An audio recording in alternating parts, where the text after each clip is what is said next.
The Snapdragon Pro Series is brought to you by Snapdragon Elite Gaming, Monster Energy, and DHL. Hello, Clashers, and welcome to Season 6 of the Snapdragon Pro Series. We're going to have $50,000 on the line. This is going to be Cup 1 of 4 to qualify a team for the finals. Let's hop into the Snapdragon Pro Series.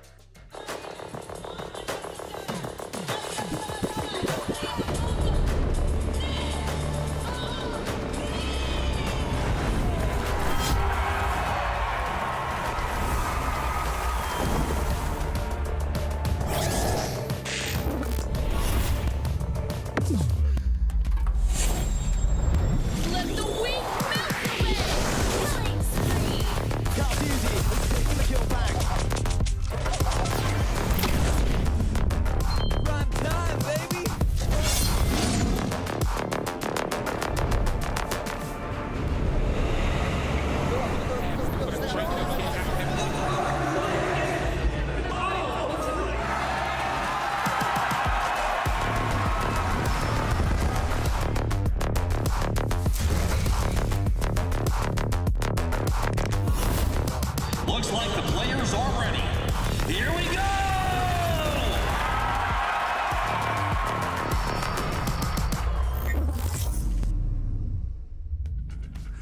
That's right, guys. We are back for Season 6 of the Snapdragon Pro Series. I'm playing host today. Clash Bashing is me. We'll be joined by some other hosts, but we have a huge prize pool, and for the first time ever, we're going to be playing in hard mode. Speaking of our other hosts, let's bring them on in. We're going to have Eve Kala and Eve Maxi joining me here for today's competition. Fellas, I hope you're doing well. Kala, looking good. It's been a while, man. How are you feeling?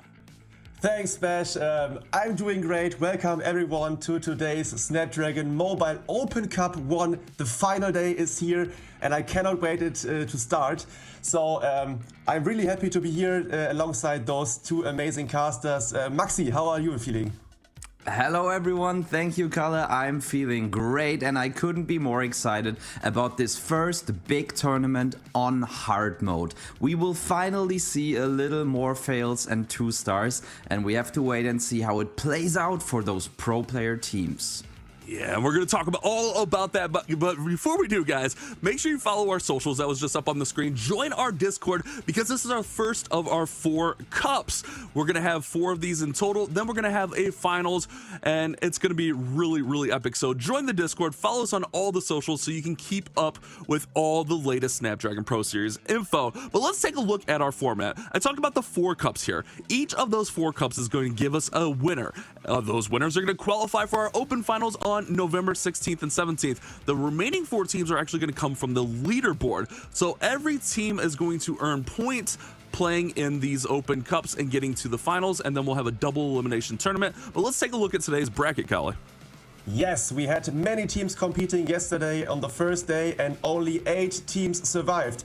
We will have today 4 quarterfinals on stream. We will start with NAVI against Millizeme MG. After that, we will show you Dizzy Esports yeah, all of the quarterfinals results we will show you here on screen. So yeah, we will start with Millizeme MG against NAVI and then Vista Rich against Dizzy Esports. Yeah, some great matches coming up, and MMG none other than the winners of our previous season in the Snapdragon Pro Series. So let's take a look at the hard mode changes that are coming to the game. They will be effective today in every single war. The defenses deal 5% more damage than usual, and the heroes are a little bit nerfed. They have less HP and less damage, both 5%. But for me, Bash, the most important change is the cap of the equipment. Common is capped at level 15 and Epic at 21. That's some crazy reductions for the players. Yeah, that's pretty significant. I think that could play into a lot of different attacks. You know, when we see those fireballs, we're used to seeing level 27 fireballs. Today, we're only going to be seeing level 21. And then on the common equipment, it's usually level 18. So that is pretty significant. We're going to have to see how that factors in here, but a lot of these teams have kind of played and been used to the hard mode, as the World Championships are going to be played in hard mode. So a lot of these teams already getting used to that. Speaking of our quarterfinal number one, we have 2 world's qualified teams, Kala.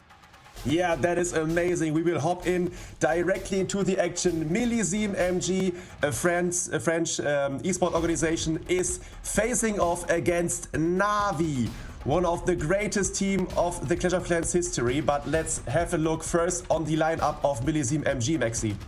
Yeah, there we have some very familiar names. We got Nachoa, Max, Kingsman, Mech, and Teamper. These guys have been great players throughout this whole season of Clash of Clans esports in 2024, and I'm sure that they have a lot more in stock. But let's take a look at their opponents from NAVI. Yeah, fan favorites, NAVI. Everyone loves NAVI because they do those creative attacks, but we'll have to see if hard mode changes that up. We got Klaus, Kazuma, Stars, Yada, and Gaku coming to the table for NAVI here.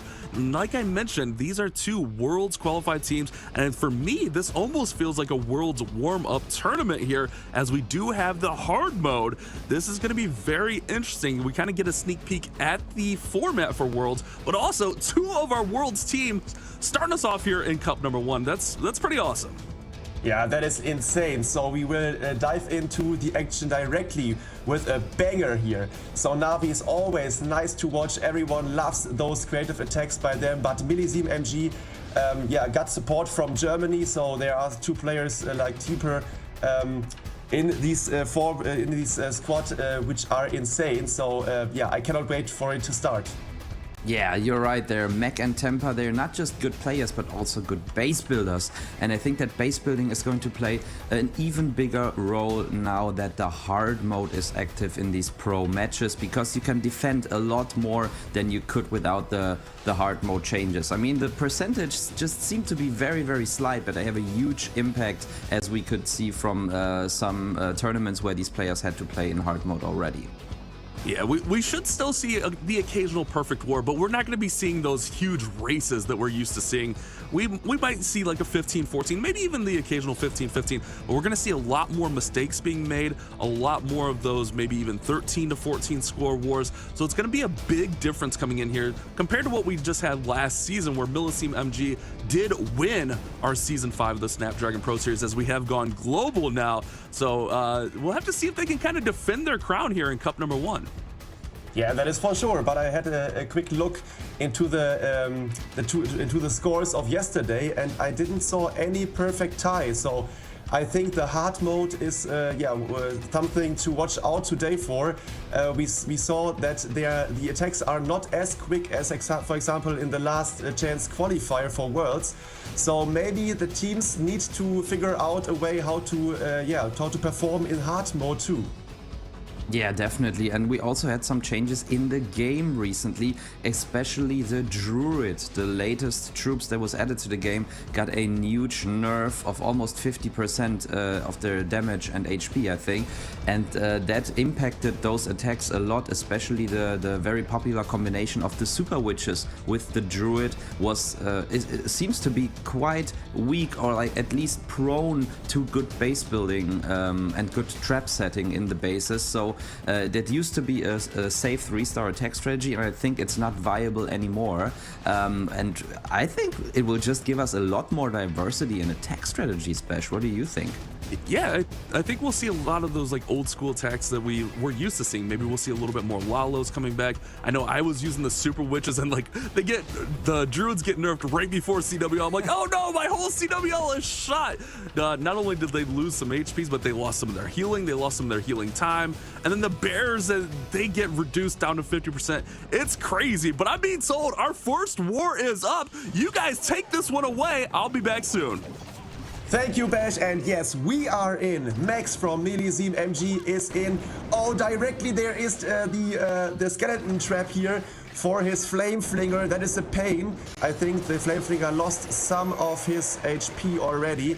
There goes the Skeleton Donut here, right in the center of the base, but the second Invis is not on point, Maxi. Yeah, he made the monolith invisible, but he intended to take it out with the skellies, and I don't think that this will be working now anymore. Does he have a third invisibility spell that he can use? No, he does. I think he has one down there. Oh no, is this the new Halloween special spell he has there in his army comp? It looks like, yes.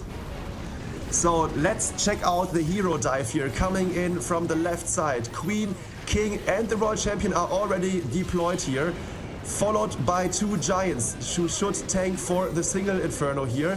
Hopefully they get in front of the King before. No, the King got targeted here by the single IT, so maybe he need to use the ability early here. There it goes, and now let's see the Lalo fly in.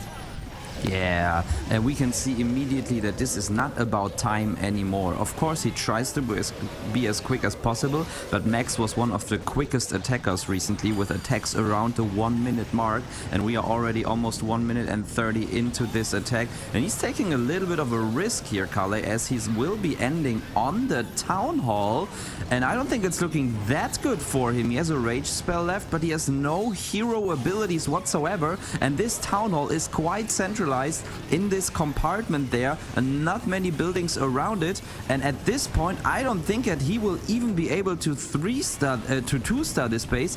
He will probably try to send 8 balloons from the top side of the base towards the Town Hall, and then he rage them up with a rage spell. I think it's outside of the camera position we have at the moment that he already sent the balloons from the top side. Yeah, there they go. Unfortunately, the Eagle Artillery is targeting them, but he nicely split them out. That was very, very important, but can they even get to the Town Hall? Tornado Trap, a couple of balloons are there. They're raged up, but they cannot take it down. And this is the first upset in our very first attack, Kalle. A 1-star from Max. He tried to rage in the loons to the Town Hall, but when the loons got to the Town Hall, the rage spell area was not there, so the loons weren't raged up nearby the Town Hall. That is a big mistake here by Max, and in the end the Town Hall, centralized here in the core of the base, is left standing. The Eagle Artillery also got left standing here until the last loons came there. So I don't think if this plan was the best one to get the safe 2-star for sure. I mean, probably not, as Max didn't get the 2-star. But yeah, we have to wait and see how NAVI react. You said it before, or like we said it, that when you took a look at the scores from the qualifier yesterday, that there were a lot of matches that were not perfect wars. You know, something that we hadn't seen in a long time, especially in the last season of the Snapdragon Pro Series. I just took a look at the final day, and out of 14 wars, we had 10 perfect v perfect ones, and just a couple of stars were left out by the pro players. But I think it will change totally now. The 1-star definitely is a big mistake nonetheless, but it's not out of the ordinary if NAVI get 2 attacks that will only get the 2-star. So even though last season this would have probably already meant a safe victory for NAVI, I don't think it's the same now with hard mode. But I'm hearing that the game is ready and NAVI's first attack is going to be live. Oh yes, let's go. We see NAVI Gaku coming in with a little Warden Walk and a Queen Walk here. We see the Queen ability got used, the healer puppet got popped here, 2 additional healers are deployed, and now he is going in with a Warden charge and a Queen charge directly nearby. So let's see what he is having in store for us. We see 15 super loons here in his hands, and there goes the ward ability here. The fireball takes down a good chunk of the base, but the Queen got defeated and some additional air mines there. There we go, exactly what we were saying. Good base building already stopped Max and it will stop Gaku, it seems. He wanted to queen charge this compartment, but unfortunately, even before the black mines could hit his healers that were supposed to do exactly that, his queen unfortunately died because his invisibility spell was used a little bit too late, and that is the huge risk of this new equipment color. He used the healer puppet because he wanted to have the help of the healers early on, but he didn't have any more ability then when the damage dealt on the queen was too high, and when he was too late with this freeze with this invisibility spell, everything went south quickly. And there's also still a town hall that he needs to get. Now he's making the royal champion invisible. The red mine farm, okay, he can't cut down the scatter shot, but Color, there's still a town hall waiting. That is true, and the royal champion is struggling heavily here. There is the poison tower, and the royal champion only has 1 HP left here, so now the royal champion also got down, but the phoenix got popped here, and the royal champion can get down an additional building here. And the one gets the town hall down. That was enormously important here for Gaku. So now he can see if he's able to take down the last remaining defense buildings. Honestly, I think he can even still 3-star this. He's doing a great job defending this warden and using another spell on him. He has a freeze left. Maybe he can send 2 rocket loons on the... Oh no, okay, so what he's trying to do is wait until the warden gets to the monolith and then freeze it up twice, I guess. It would be nice if the super minions would have gotten the single inferno, but they only damage it a little bit. Even the time can be a big problem for him now. He has a hog rider he could use to tank. He's probably going to send the second headhunter on the gold storage. Yeah, there it goes. But yeah, I think the time is going to be really close towards the end, and I don't know if he can make it. Yeah, only 10 seconds left, and the loons are only nearby the single IT. The monolith in the core will be left standing in the end. 3 seconds, 2 seconds, 1 shot by the warden is not enough here. Gaku gets the 2-star with 97%, and as you mentioned before, base building is heavily important here today in this hard mode competition. So we see in the beginning, there we see the eagle targeted the queen here, the poison tower is dealing damage, and in the end the scatter shot killed the queen of Gaku. So there were some buildings left standing which he was plans to take down with the queen. In the end, only a 2-star for Gaku, but NAVI is in front with 1 star.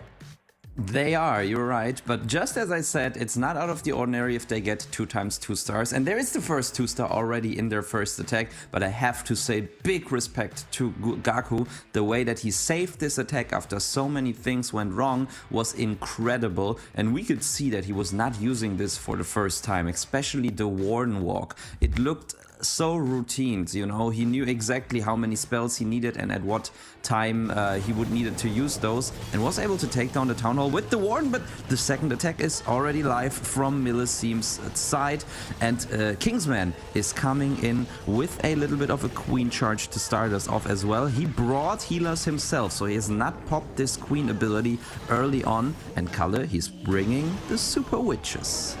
Yeah, there we go. The first Super Witch attack is in. This time he's going in directly nearby the town hall here. He got 1 jump spell to open up the way for the witches into the center of the base. Yeah, every of the 3 witches are going in alongside with the king, the warden and the queen here. An additional ice golem is coming to the show, and now it's all about timing the warden ability here. The king in front is getting damaged here by those buildings. There goes the warden ability before the king pops his ability. So that went smoothly here for Kingsman. From the siege barrack we see some super minions clearing the outer compartments, and in the core there is the big push by Kingsman. Yeah, something didn't go perfect here though. He would have wanted the king ability. We can see that he used the earthquake boots, and even though they are kept in the hard mode now at level 15, they would have opened every single a wall, but he had to use the king ability early, even though he protected him with the warden ability, and this way he could not open the layers into those back-end compartments. And you can see that there are a couple of buildings that the witches and the queen cannot reach. Luckily now the witches fought themselves through a wall, and yeah, Kalle, honestly, I think this is going to be a 3-star. He has so many spells left, so much power in the base. Got more than 1 minute left now. Nice use of the free spell. We can tell already when we see a Tesla farm popping that there will be a lot of traps, like bombs, small, big bombs, and also the skeletons. But you know, you can see it's not enough for all the spells that Kingsman has to support his royal champion, and this is going to be the first 3-star for Middleseam, and that was just the right answer that they needed after this initial 1-star. Yes, and look at the left side of the base. All of those 3 witches which got deployed in the beginning are still alive here with their big boys joining the hero dive there at 12 o'clock, and this is a perfect example for well-planned and good execution here by Kingsman. The first 3-star of the match for Middleseam MG in the second attack here. That is what they needed after this 1-star in the beginning. Kingsman is delivering his 3-star for his team. He sure is. Amazing stuff here from him, the team captain from Middleseam MG, and such an experienced player. I have had the pleasure and honor to play against him as well. I think he's been in the competitive scene ever since it has been introduced back in 2019. And we could see all of this experience now in this attack, not showing a single nerf there. Great stuff. And now NAVI really need to start 3-starring. Otherwise, if they get another 2-star, we will have a tie on stars already. And with 4 more attacks, anything can still happen in this direction. That is true. And also with Kingsman's attack, we saw the base by NAVI. Also with some outside traps and Tesla. So as Gaku experienced in his attack, there were some outside red mine farms, black mines everywhere. So yeah, those teams are hoping to exploit the attacker's entry. Oh, another time black mine really far outside of the base here, trying to get some healers maybe.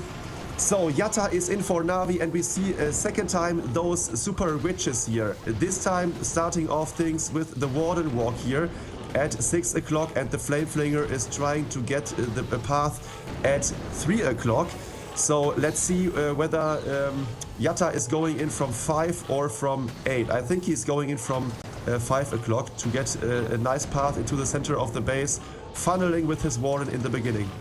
Yeah, exactly, and funneling with the Flame Flinger on the other side, so he can direct all of his troops right into this core. He did not bring a single jump spell, so I guess he wants to wall break into the core, but it's going to take a while here until the Warden and the Flame Flinger will have funneled that much. Oh no! Look at this, a fireball. We should have seen it because he had 2 earthquakes. Nice job there with the Warden. Gaku did the same. He Warden walked a little bit and then used the fireball a little further inside this base, and now we can see that the wall breaks should work into the core as the Flame Flinger has opened the walls with the splash damage on the right side. And Kalle, I just think it's great to see a little more Flame Flingers here. We had a meta where we saw almost in every attack Flame Flingers, but because they are too slow we didn't see them anymore, but that has changed. Yeah, that is true. So it's not, at the moment, it's not about time in the end, because we saw already 2 fails in this war. So those players can go for the best plan for a 3-star. Not a fast 3-star, but it needs to be a 3-star. So let's check out the core of the base. The King of Yatta is down, but the witches are raged up and are dealing damage here. One witch is nearby the town hall, but it got targeted by 2 expos at the town hall. But Yatta is using a free spell perfectly here. The Warden is helping. There are enough troops at the top of the base with the Warden helping. The town hall goes down. We see the Queen surrounding the base at 12 o'clock. Hopefully the Royal Champion is going for this single IT. Yes, it goes down, and it looks decent here for Yatta. And absolutely. It could have been a little more shaky if he hadn't gotten that Town Hall. It was very, very close there for a second because he missed one of the ground expos with his freeze spell, and the Super Witch had a hard time taking out the Town Hall, but as you said, the Warden stepping in, helping out, definitely made a huge difference. And with just 17 seconds left on the clock, Yara gets exactly what he and his team needed, the 3-star for NAVI, and that means that they will stay ahead of MMG in this match. Yeah, that is true, and we can see that those players are not forced into those fast, quick attacks here. They can do various attack strategies now. Hopefully they want to get the 3-star in the end. I think many viewers said it after the last chance qualifier that those attacks weren't as enjoyable to watch like back in the days when the attacks length, the 3 minutes, were used by all players. And I think with the hard mode coming back here into, the hard mode come in for this type of tournaments, it is an additional benefit here for us as a viewer position. Yeah, absolutely. And I mean, it's just great that after the start of an attack and we explain the attack strategy or the entrance, the attack is not already over. You know, that is a big change and it's really nice to see. By the way, I can give you guys at home who are anxious to see the results of our other match, Momentum Shifters versus Supersonic, a quick update. All 3 stars over there. We have a 6 versus 6 after 2 attacks each. But we're back in this match. Nachoa is going to come in with another Lalo strike for Milsim MG. Yes, and he's starting off with a wall-breaked king at 4 o'clock going in, queen at 1 with a big golem in front to tank for this warden statue. Hopefully the queen will go to the 12 o'clock side. I think she was supposed to go for the town hall here. The royal champion will target the enemy royal champion now. The king got his value, lured the CC, so hopefully the queen can go for the town hall before those ice golems arrive. But I think it's looking good here for Nachoa. Queen ability still intact here. 1 golem is tanking here for the queen. The healers and the mirror equipment were used here, and the town hall goes down, Maxi. Yeah, and great job working there with the invisibility spell to make sure that the queen goes into the town hall compartment and not towards this outside compartment, as you mentioned before. Now she is being targeted by the single inferno, so queen will go down momentarily, but Nachoa has already started his airstrike with the Lalo coming in from the left side, and we can see how nicely he shaped up the base by using all of the 3 heroes in the beginning. Royal champion at 3 o'clock, queen at more like 1 o'clock, and the king underneath that at 5 o'clock, even with the earthquake boots, and we can see that he will everything will come together on this monolith in the end of the attack. At color, there's no more damage left in this base. Nice use of the invisibility spell to make sure that the loons arrive nice and healthy on this monolith, and this is such an overkill, color. What a great Lalo strike from Nachoa. Really, really well done here, and especially a fast attack here for the hard mode wars. As you mentioned before, that was a perfect identification of this base here. He saw that there were 3 single Inferno towers in the core, and that is always a pleasure for those Laloon attacks here. And in addition, he had a great freeze value. He freeze for the Eagle Artillery, the single IT, and the scatter shot 3 times, I guess. So there wasn't that much damage here in the center of the base, and in the end, yeah, he crushed it completely. This last invis spell here for those loons to get down the monolith was perfectly placed. So big GG here to Nachoa, and Milsim MG is getting the second 3-star in a row. Yeah, well spotted there with the freeze value, not just by Nachoa but also from you, Color. And for me, it's just very enjoyable to see some more Lalo attacks once again. We've seen them very, very rarely recently, almost not at all. I think it was mostly Root Riders and sometimes Dragon attacks. But this already shows what we were initially saying, that the diversity of attack strategies will increase with the hard mode being used for the professional player matches. Both of these teams are already presenting it to us on a silver platter very, very nicely, and it's very, very enjoyable. Yes, and especially those La Lune attacks with a hero dive in the beginning. With these new equipments, we never saw that many hero dives before, so it's really, really nice to see how much value a king or a queen also in hard mode can get out of their consistency. So I don't know exactly how often we will see those hero dive La Lune attacks, but I enjoy it also, especially in these high level wars where those the best players currently in this meta are battling those wars out. So yeah, this is great. Yeah, it is. Talking about the best players, we still have seen not a single fail in our other quarterfinals that is going parallelly between Supersonic and Momentum Shifters, but more about that later on, maybe even when we have a clear leader over there. But now we see Kazuma attacking a very interesting base from Mac. He is attacking a ring-style base with a centralized town hall, and wow, there is so much damage in this core. All of the strongest defenses in the game combined with rage spell towers. We can see scatter shots, ground expose, the double giant cannon, a ricochet cannon is what it's called, and the multi-archer tower. That looks scary as hell, and I wonder what his plan is to overcome this center. Yeah, unfortunately the poison spell was not on point here. Two ice golems got some hits onto the warden without being in the poison spell. This took a few seconds here for Kazuma, but now he's starting off the second part of his attack. We see the siege barrack at 6 o'clock got already opened here. No, it's not open, it's not visible in the screen. Yes, it has a slither of health, so it will be open soon. He's using the invis spell to get the fireball into the town hall compartment with an earthquake and some zap spells. And the flying arrow from the queen ability, that was insane. He took down like 8 or 10 important buildings here in this town, in the center of the base, nearby the town hall. Really, really great execution by Kazuma and a nice plan. Absolutely, that was beautiful.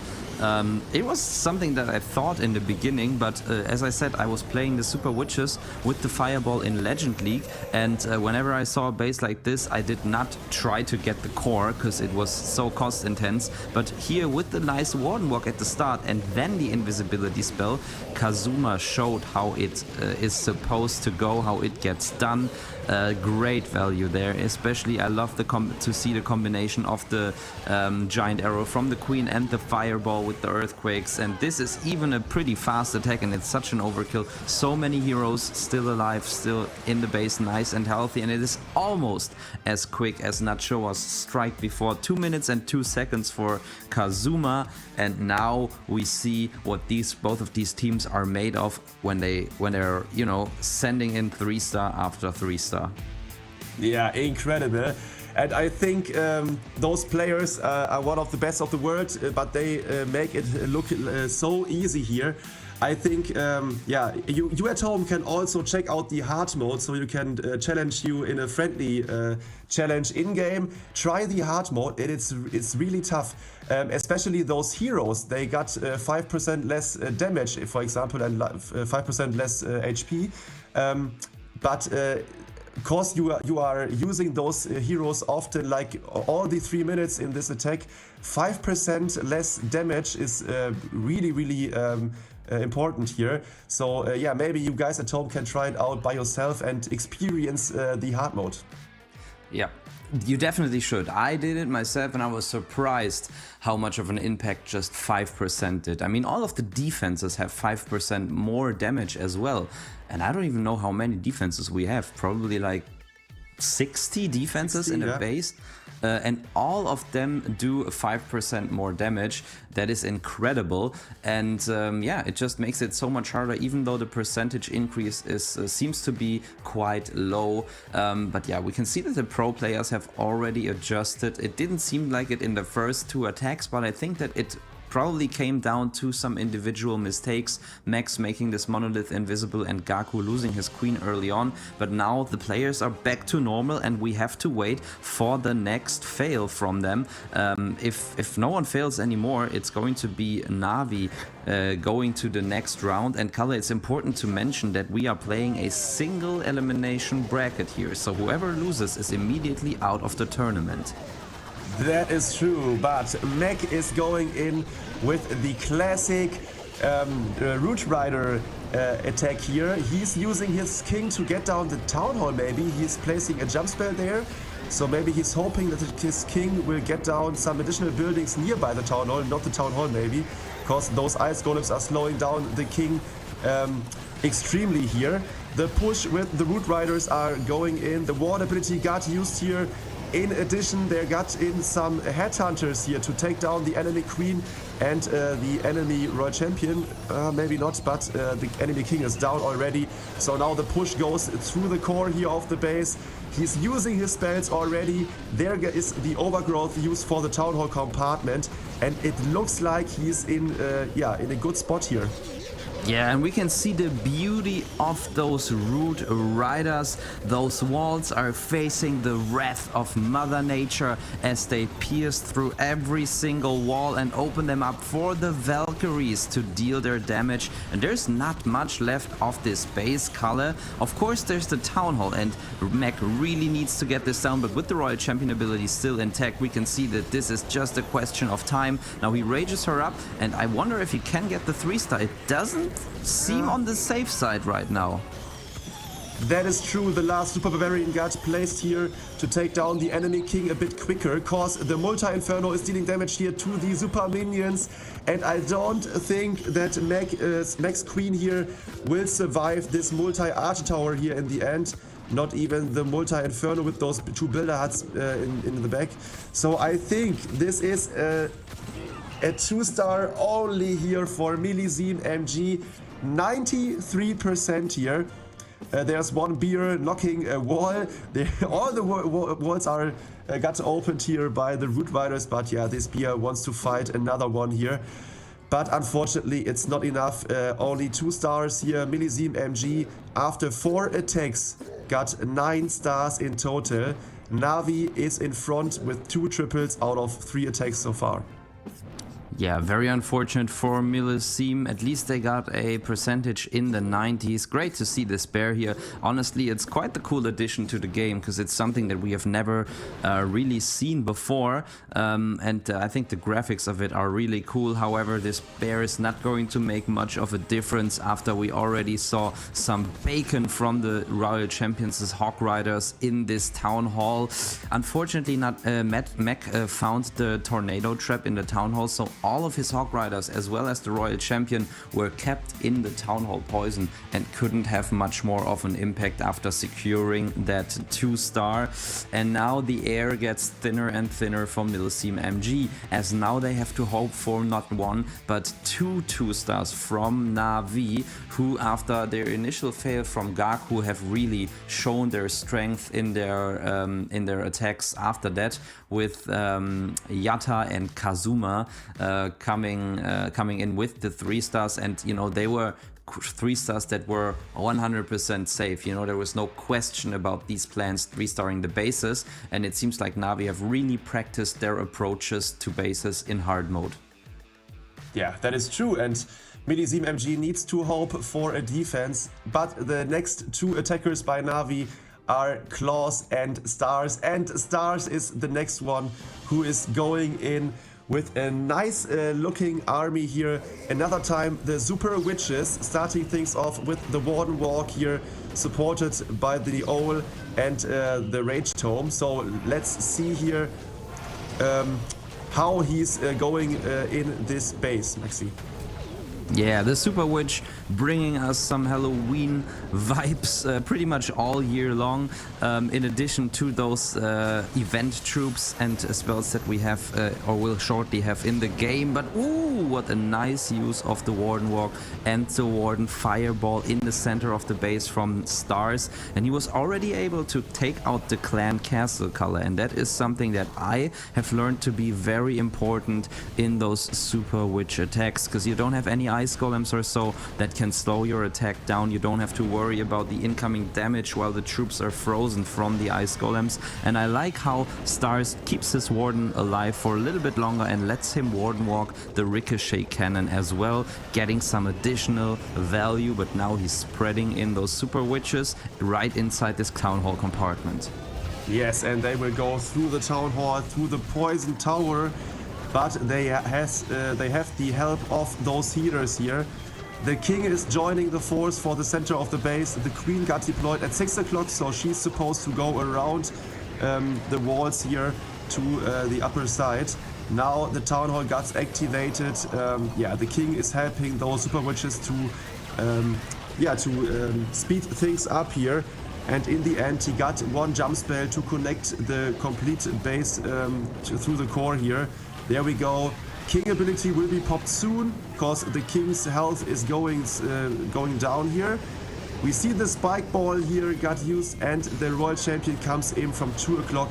It looks like he is in a good spot here. Absolutely.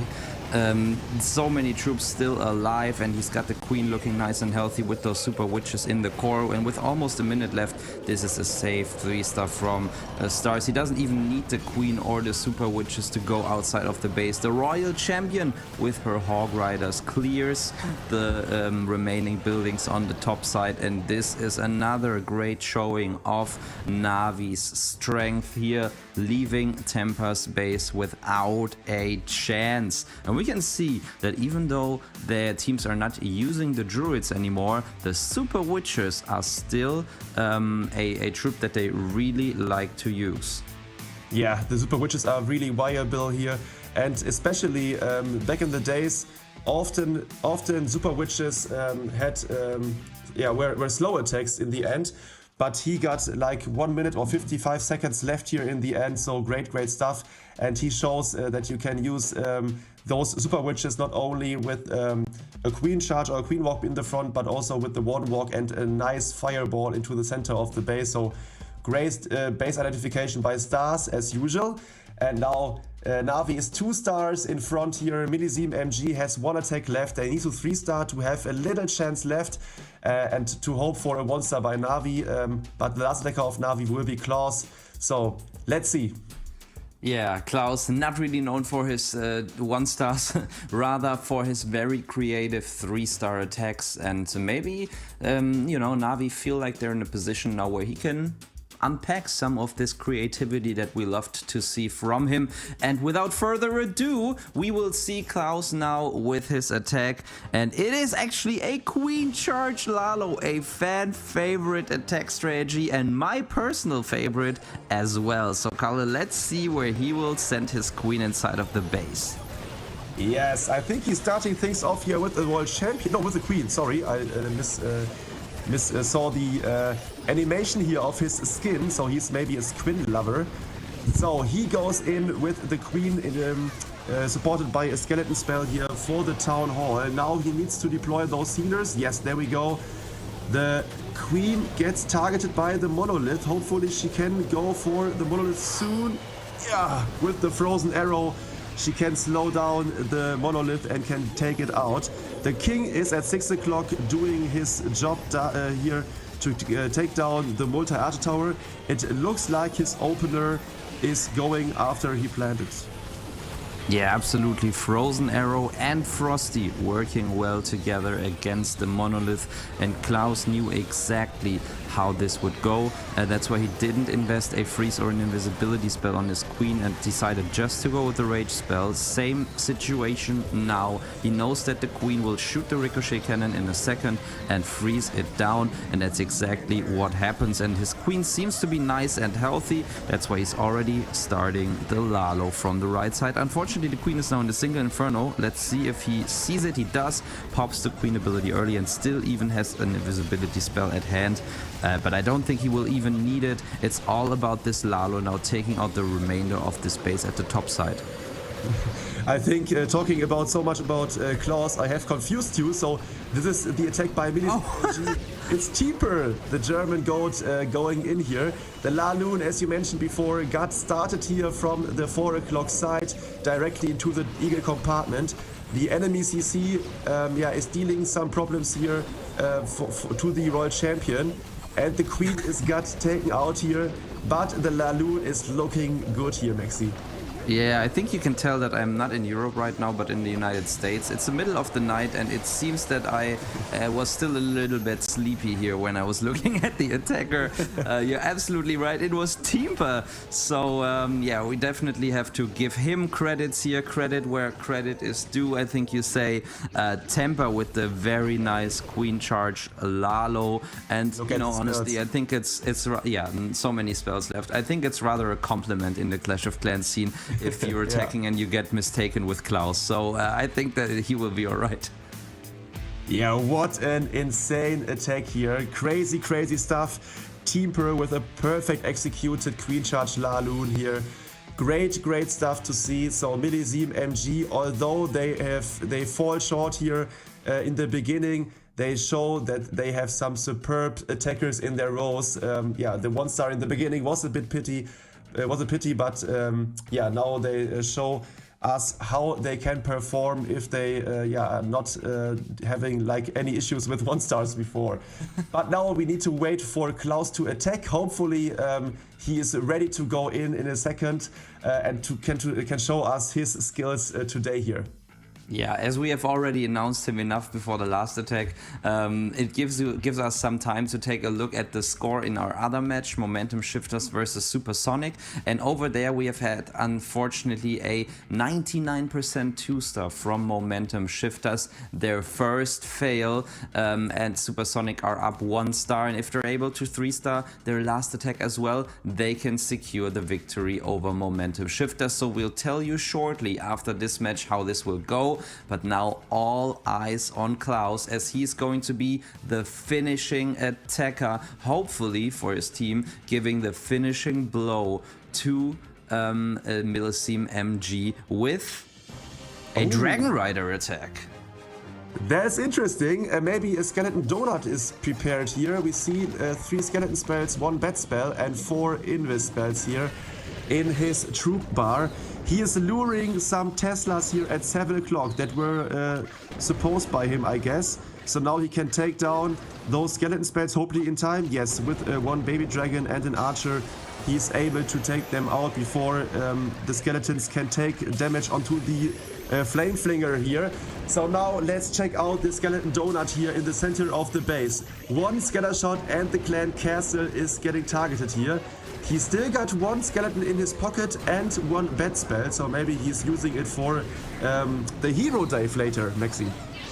Yeah, absolutely. That's what I think. And so nice that he was able to lure these Teslas and get additional value from the Flame Flinger. Once again, when back in the day we were always talking about how players combined some of the strongest things in the game with the Flame Flinger and the Skelly Donut, and that's exactly what Klaus is doing right now, combining them with the heroes onto this Town Hall. It is a little bit trapped, so he might have to invest a spell. He decides to go with the Queen ability instead of that. But I think that is clever, because he will probably use those free spells wisely with the Dragon Riders. But Khalidis is already looking extremely strong. Yes, and look at the path of the Royal Champion now. The Royal Champion uses her ability, and now she can target the scatter shot here out of range here. Great stuff. A nice plan here by Klaus, and now we see an early ward ability here for the Dragon Riders. Coming in directly for the Eagle and the Monolith here. It looks like a really nice plan by Klaus, especially that the Queen survived the Town Hall compartment is insane here. 2 healers are healing her up, and only the Multi-Inferno dealt some damage here a second ago. So I think this is looking like a good crushing 3-star attack by Klaus.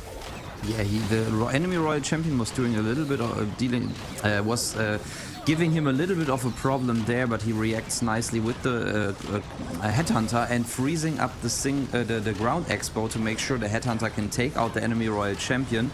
The time is running low, but he will have enough to finish the just 10 buildings that are missing in this base.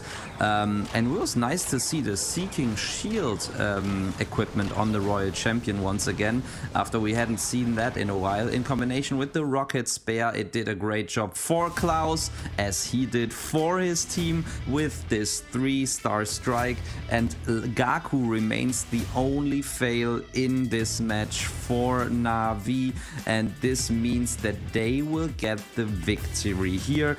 12 stars for Middle Seam MG, and it will be 14 for Navi, and they will be our first semi-finalist of the season. Yes, that is great to see here. Navi almost a perfect war in the first one of today's competition here. But let's check out the bracket before we will have a short break until the next matchup.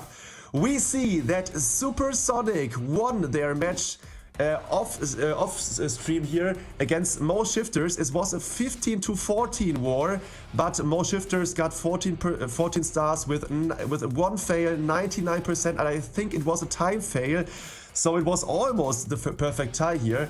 So unfortunately Mo Shifters is out, but Supersonic is in the next round, Maxi. Yeah, just as we expected, no perfect wars so far, but we have a lot more wars in store for you guys. So stick with us. We will be back after a short break with the Snapdragon Pro Series.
Welcome back everyone at home, and welcome back Clash Bashing from your little break there. Are you excited about the first match you're going to cast today?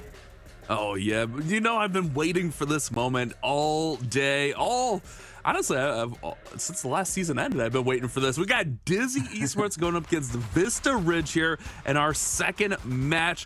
This one should be pretty interesting, maybe as good as that last one is. We'll talk about that a little bit, but these two teams squaring off, again, single elimination. Loser will be eliminated, winner will move forward as we take a look at the rosters here.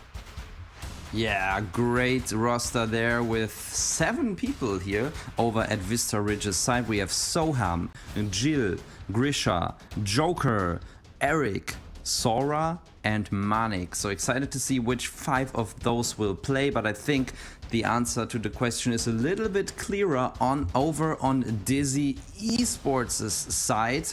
Oh, it's not Bash. Yeah, we have a full roster of 7 over here. We got Zalten, Ryuda, Yaga, Kai, Denden, Saga, and Yuda. So we have 7 here rostered for each team.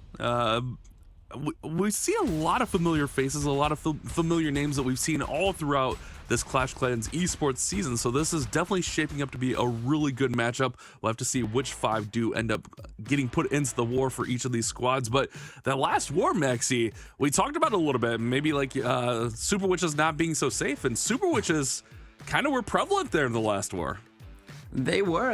It's just the druids were not used with them anymore. Yeah. So the players were able to find some good new or other combinations with them, and waiting to see how it will be this war. Okay, we're already live, and Soham will start us off with a Queen Charge Lalo Bash. We saw this attack strategy from Temper, who I mistook for Klaus for a bit. And he was able to get a very safe 3-star with it. Nice use here of the Headhunter and the Barbarian on the right side to make sure that the King cannot deal any damage on the Flame Flinger, but Soham is doing many different things here at the same time. Queen is already going down at the bottom, or not going down, put down on the map at the bottom of the screen. Does have to be careful though, because that monolith will outrange the Flame Flinger if it gets in a little bit close there. So that's something to keep an eye on as we get going here. But the Royal Champion is going to join the party also, kind of just trying to dictate this Queen and push her in towards the Town Hall compartment to deal with those Clan Castle troops as well. We don't see as many Queen Charge Lalos here recently, but with hard mode kind of being the thing this season, I think we're going to see a lot more Lalos. We're seeing a lot more Lalo in general, whether it be Queen Charge, Skelly Donut. I think this will kind of make a little bit of a return. Nice Skelly spell to distract the monolith. Queen's making her way into the Town Hall here as the Royal Champion fights off the enemy Royal Champion. Doesn't quite get her though. Yeah, but she's in the poison spell, so should only be a question of time. Unfortunately, she takes on the healers now off the Queen, but as you said, the Skelly spell, nice job there with its use in combination with the Flame Flinger. Soham should be able to take out the monolith, but without any further ado, he's sending in the Lalo from the left side as he knows that the Queen will be able to take out this Town Hall in the core of the base. There's still a lot left standing here, especially a poison spell tower at the top side and a couple of air defenses. Look at that magic mirror cloning up the Queen 3 times. Well, two clones, 3 total Queens in there. Now the King's gonna finally join the party from the top. Keep an eye on the Queen with a single. Great invis there, but the Warden's also locked on by its single. He's getting a little bit thin here. Balloons are thinning out a little bit. Still has King with the ability. I didn't see what equipment the King has, but if the Queen can take the single out, there's Earthquake Boots. Nice. She should be able to. This is gonna be a 3-star for Vista Ridge. Soham's gonna get the job done to start the war.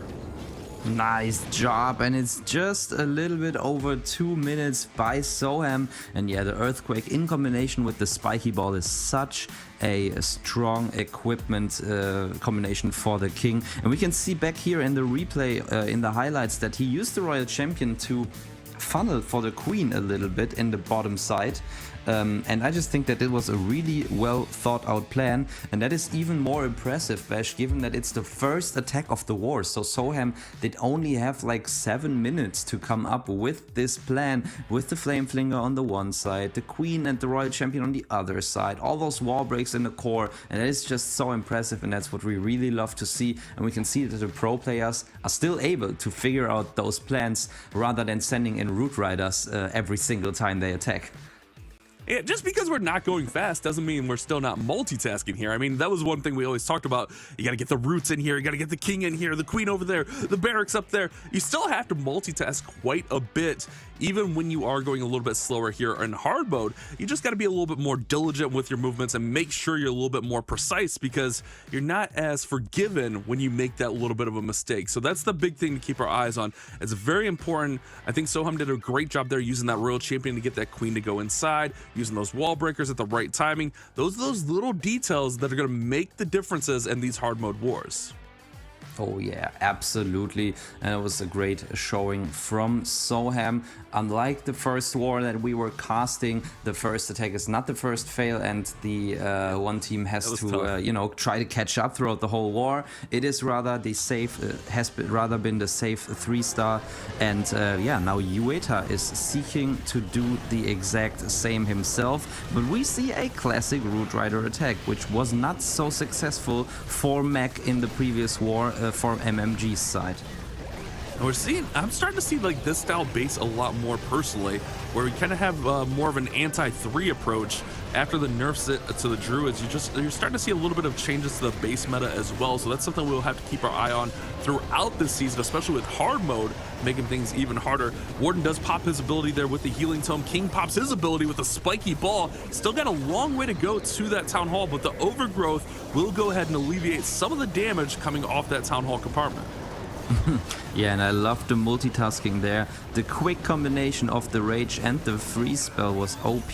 Unfortunately, the Royal Champion gets targeted right away by the Monolith, but he was able to take it out with the help of the Hog Riders.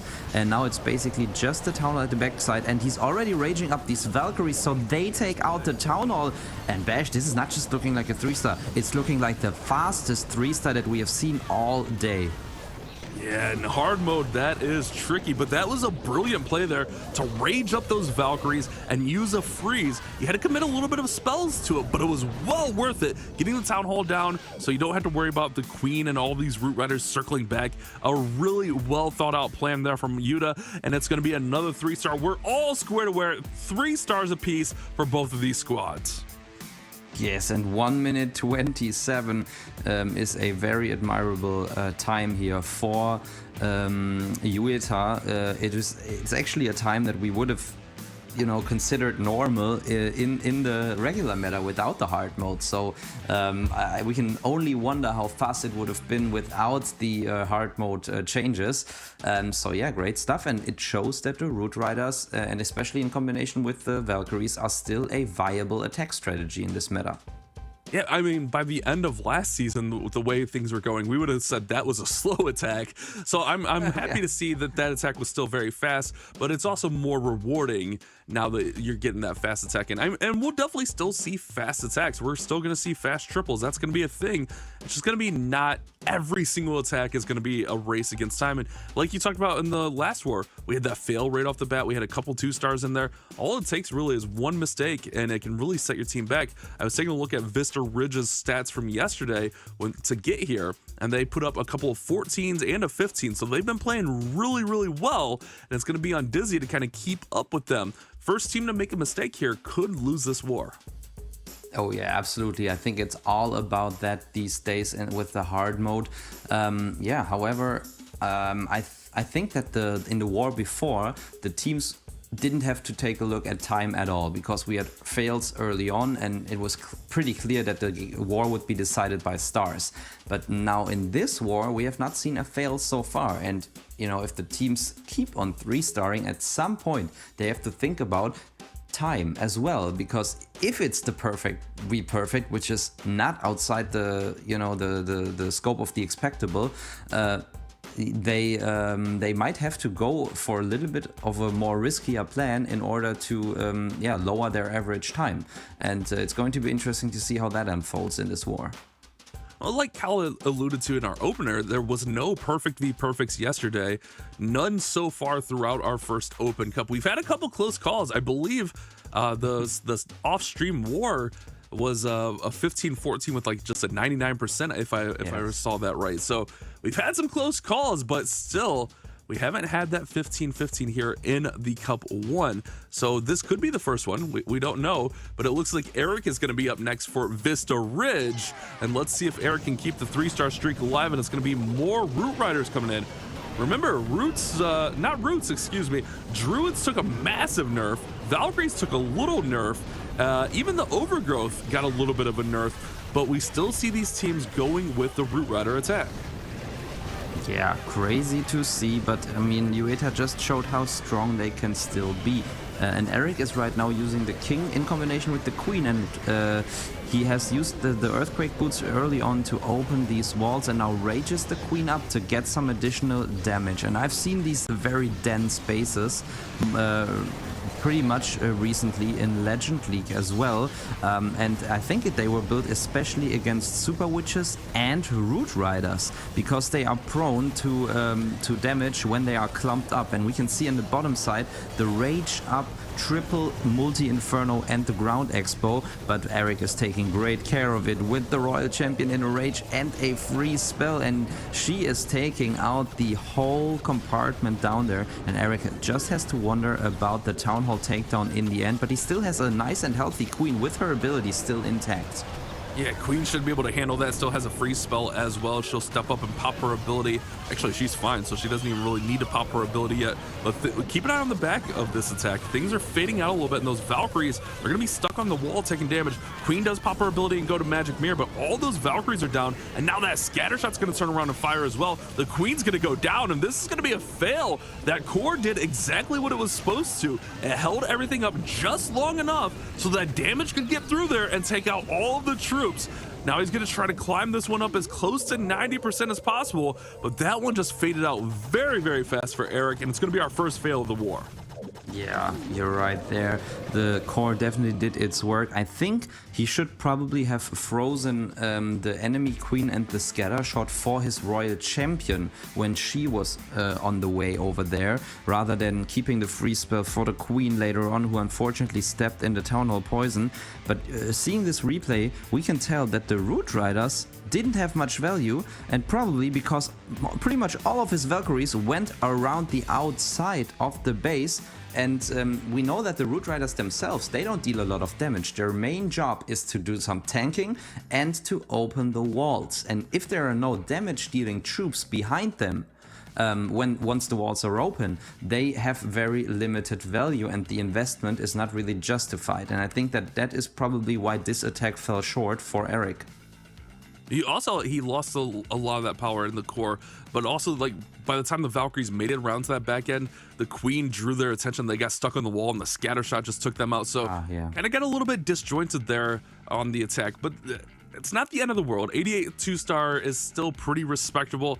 You're just going to have to hope for a defense here from your base builders against Dizzy Esports. Ryuta is going to be our next attacker. Dizzy Esports, pretty well known throughout the Clash Clans esports teams. They're known for running multiple teams here, and it seems like this is kind of like the premier lineup of the Dizzy lineups. Yeah, I would think so as well. We have seen this exact lineup in some of the monthly qualifiers for the World Championship as well. I think they came in 3rd or 4th in one or even 2 of them. So they have made a name for themselves throughout this season for sure. And it's going to be interesting to see how the approaches of Dizzy will change now after the fail from their opponents from Vista Reach, because now they don't have to go for time anymore. They don't have to take any unnecessary risks. So the first 3-star we saw was only 87 seconds, but maybe now they go for more of a safe approach. And it's very interesting. We talked about it, attack diversity, Bash, and Ryuta is coming in with Inferno Baby Dragon, something that we have not seen in a long time. And look at this, a super minion blimp as an opener. That is just beautiful.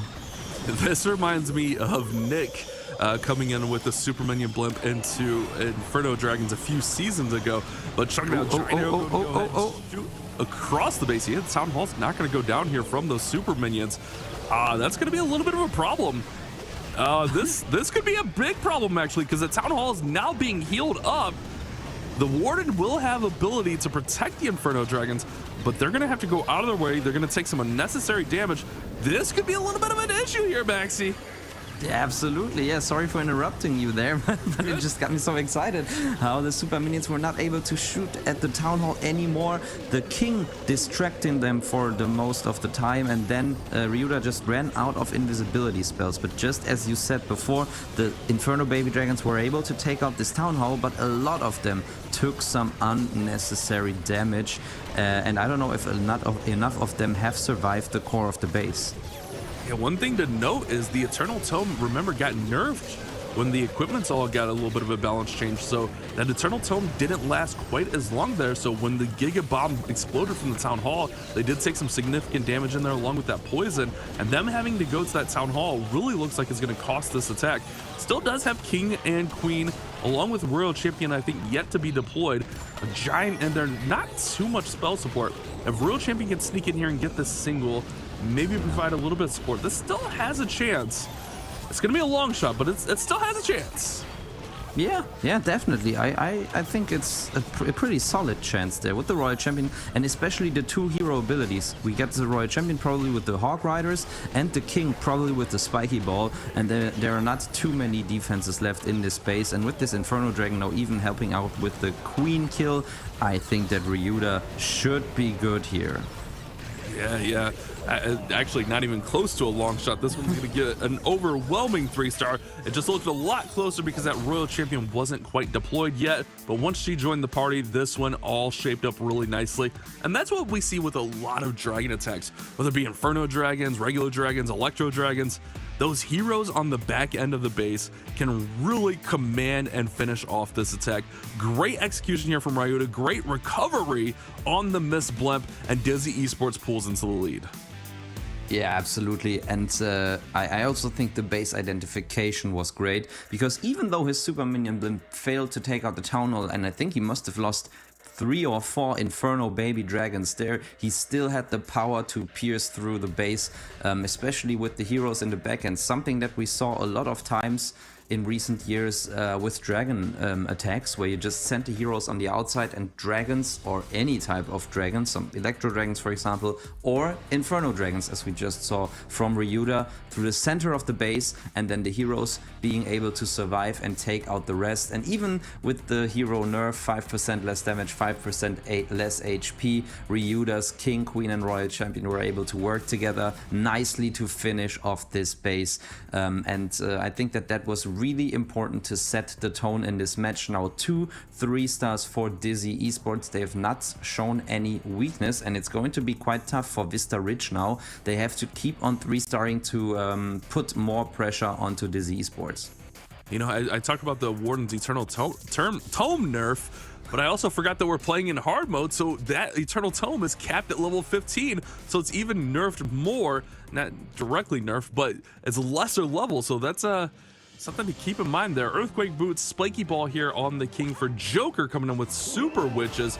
Magic Mirror with the Healer Puppet seems to be a very popular combination for all of these players. We're seeing that used quite a bit here. Fireball with the Rage Gem. I was curious if we would see a lot of Fireballs, and we're seeing a lot more than I was expecting. I'm going to be completely honest with you there, Maxi.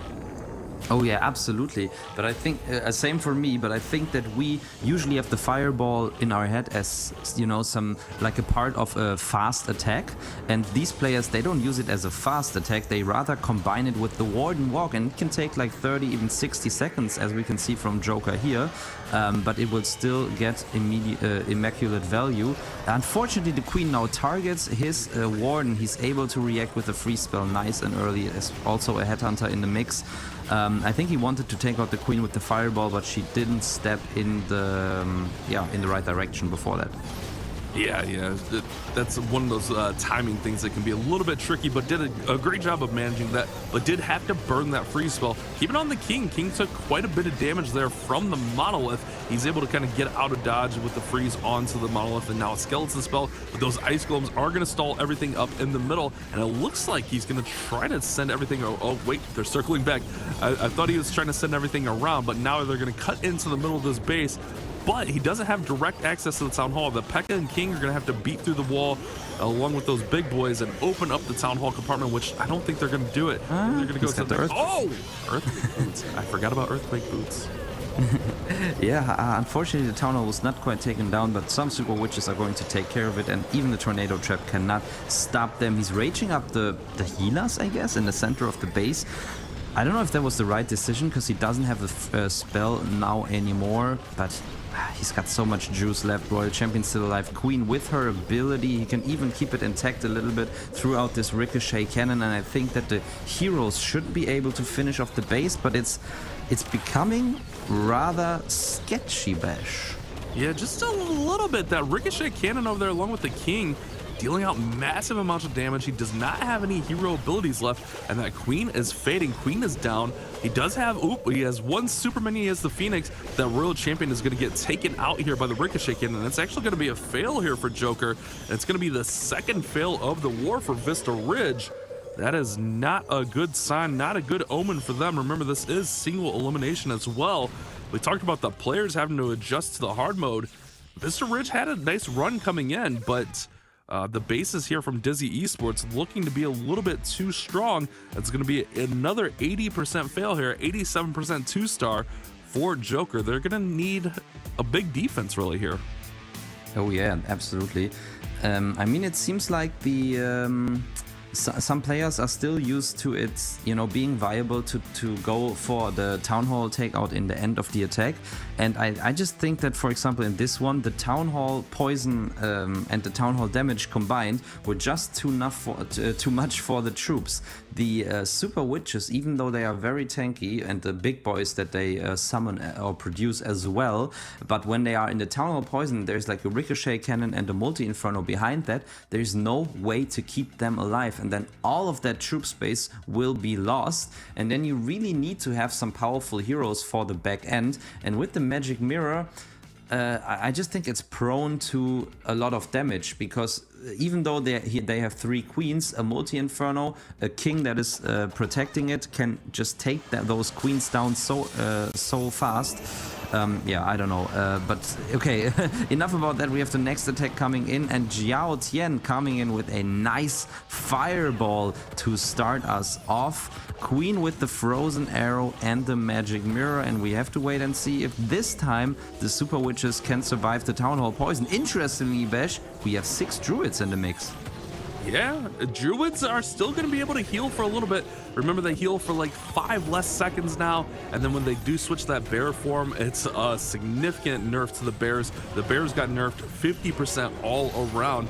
But if Zhao Tian can work these troops in through the middle of this base and get the timing on the druids right, this could work out. But at the same time, this could be the opening for Vista Ridge that they need if this one falls short. Yeah, and it doesn't go according to plan so far, because the Warden got taken out early on by the enemy Royal Champion. And because of that, now there is no more Rage Rage Gem, I think, to provide that extra damage for the Super Witches and the heroes. And yeah, they are already, and especially the Druids as well, because they heal more when the Warden has the Rage Gem active. And yeah, I think that this attack is going to have a really hard time to 3-star, and actually I would already call this a fail. It's going to be tough. Look at the back end of this base. Not to mention the Town Hall that's getting taken down now, but the enemy queens there. We got Ricochet Cannon. We got the multi-arch tower. There's a lot of heavy hitting defenses, and this, if Zhao Tian can't get through here, this could be an epic defense here for Vista Ridge. They still will be trailing by a star, however, but this could be the defense that they need. Royal Champion does go to ability there with the Hogs. Queen does go to ability with the Magic Mirror. So there's 3 queens on the board. There's the Royal Champion, and they're taking out the enemy queen. The Ricochet Cannon's dealing lots and lots of damage. Still a lot of troops up here, Maxi, but does it have enough firepower to get through? There is still a chance, but I just don't know. I mean, the Ricochet Cannon and the Multi-Archer Tower going down was crucial, because they are the biggest damage dealers. We've got a we've got a Warden statue still alive, but as you said, the Magic Mirror queens, the cloned queens, unfortunately were taken out, and now it seems like Zhao Tian will not have enough juice to take out the remaining defenses. There are nice use of the wizards on the Wizard Tower, and I think it's going to be a time fail after all. Yeah, it still has a Super Witch up. The Super Witch will get through the Archer Tower. There's 2 big boys in there, but yeah, 8 seconds isn't going to be enough to get through here. Oh, it's a 99%. So it's not even, it is a fail, but it's not even that big of a fail to really give Vista Ridge that much wiggle room. What a heartbreaker. That's just a time fail. That I'm pretty sure that Super Witch had enough health. The big boys had enough health to get through there. I love this combination of the fireball with the earthquakes, not only to finish off the eagle, but to open up those walls there. Really nicely played. Didn't really come in, but look at that. The weakened walls there did help those Super Witches get through a little bit faster. Ultimately still a time fail, but gives Vista Ridge just a little bit of hope coming into the 4th and 5th attack. Yeah, that's absolutely true. And the fireball had so much value, which is, in my opinion, one of the reasons why this attack was still coming so close towards the end.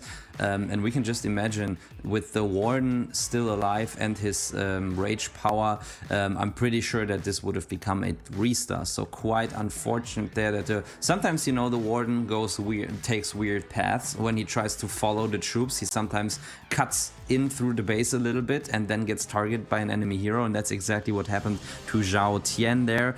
Quite unfortunate there, but they're still in the lead, and we have Sora now from Vista Ridge trying to get another 3-star for them after 2 2-star attacks. And it looks like we got Queen Charge Lalo. I know coming into this tournament, I was pretty excited to see some of these really epic Queen Charge Lalos. We're seeing some, don't get me wrong, but I thought we would see more Lalos. Sora gonna go ahead and start in here with Queen up top, pulling out the clan castle, dealing with that clan castle. Now the Queen should have a pretty nice path to go ahead and go down towards that Tesla farm into the Expo, and maybe even go further with 4 wall breakers here, as setting up this Queen Charge is looking really, really nice so far.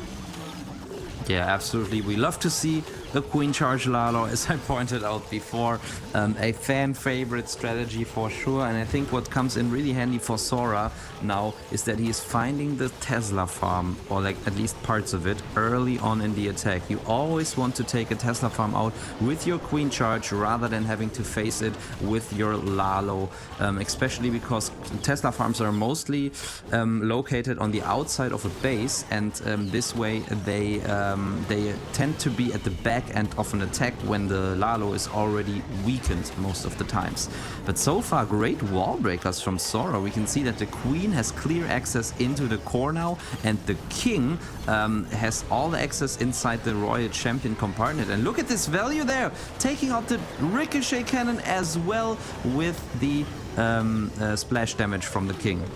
That King got massive value, and it was a sneaky little wall breaker in there to open up that compartment. The King's gonna go ahead and take out the enemy King as well. Queen's gonna go ahead and fight through here and take out the other scatter shot. This Lalo's gonna have a beautiful path through here, going right into the Eagle, going right into the Town Hall. Early Warden ability with the Eternal Tome. Queen will go ahead and take out the enemy Queen here in a moment as well. This is a really well executed Queen Charge into the Lalo. Beautiful setup here for Sora. Yeah, nice to see some OG equipment there. I mean, I don't know if the Giant Gauntlet is really OG, but it was a favorite of the players when it got introduced into the game. However, Bash, the Lalo thinned out fairly quickly. In fact, it only got the Town Hall and was taken out by the air defense behind that.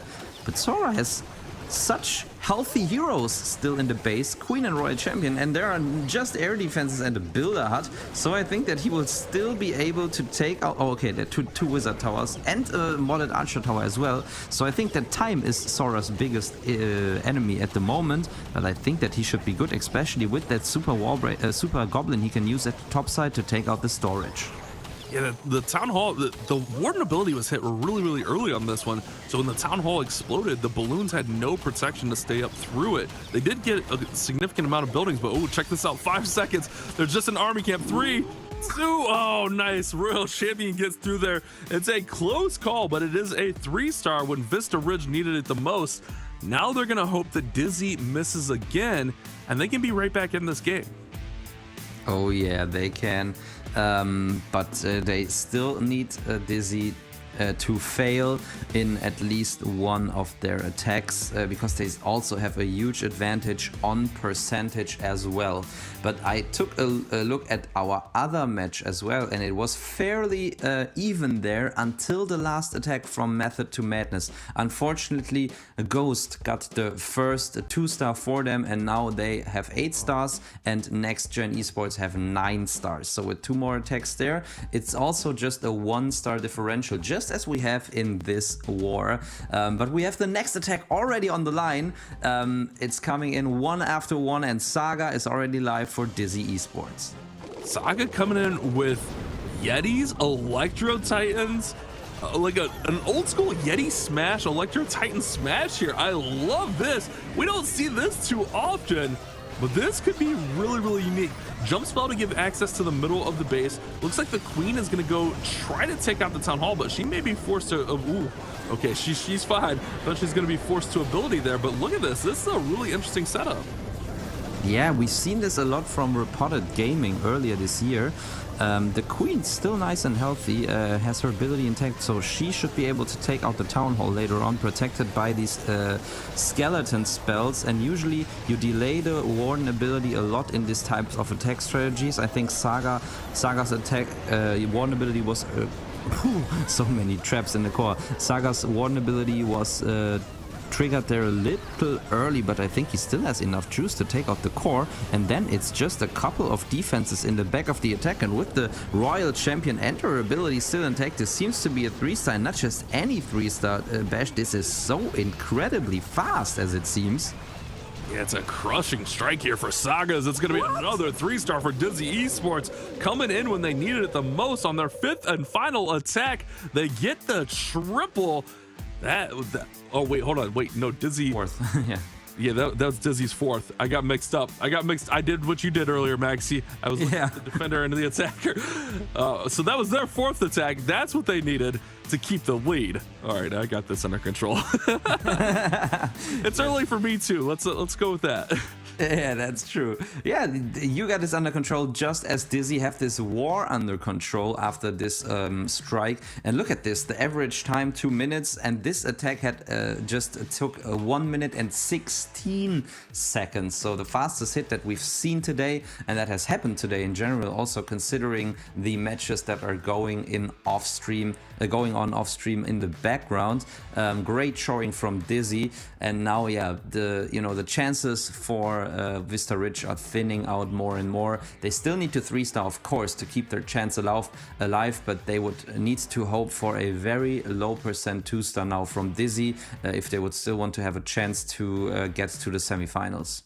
Yeah, the 2-star would have to be somewhere in the 70%, like mid 70s, which, I mean, Dizzy might miss, but low 70s, that's asking quite a bit. As we saw, like, their only miss was a 99% time fail. So Dizzy's kind of bringing it here against Vista Ridge. It looks like Grisha will be our final attacker for them.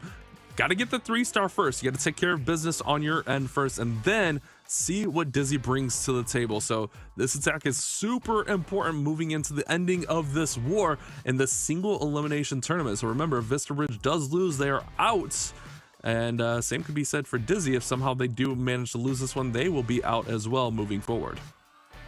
That's right, that's the beauty of single elimination, you know.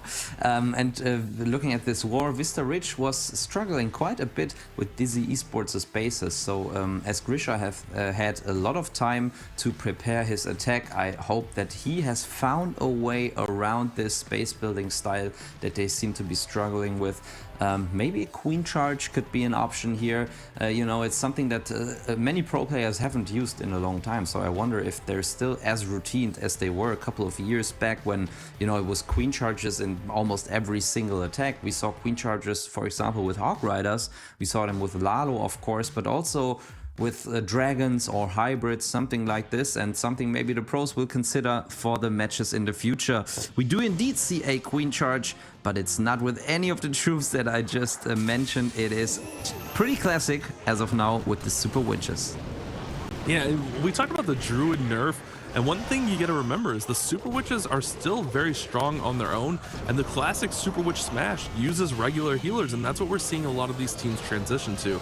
Use that Super Witch Smash with the Fireball, you're maybe not going for the crazy epic fireball value, but the fireball is just good enough to set the funnel and cut that ward and walk down. One of the biggest issues with the Super Witch attack was always time, because you needed a really big ward and walk to kind of set the pathing, set the funnel for the Super Witches.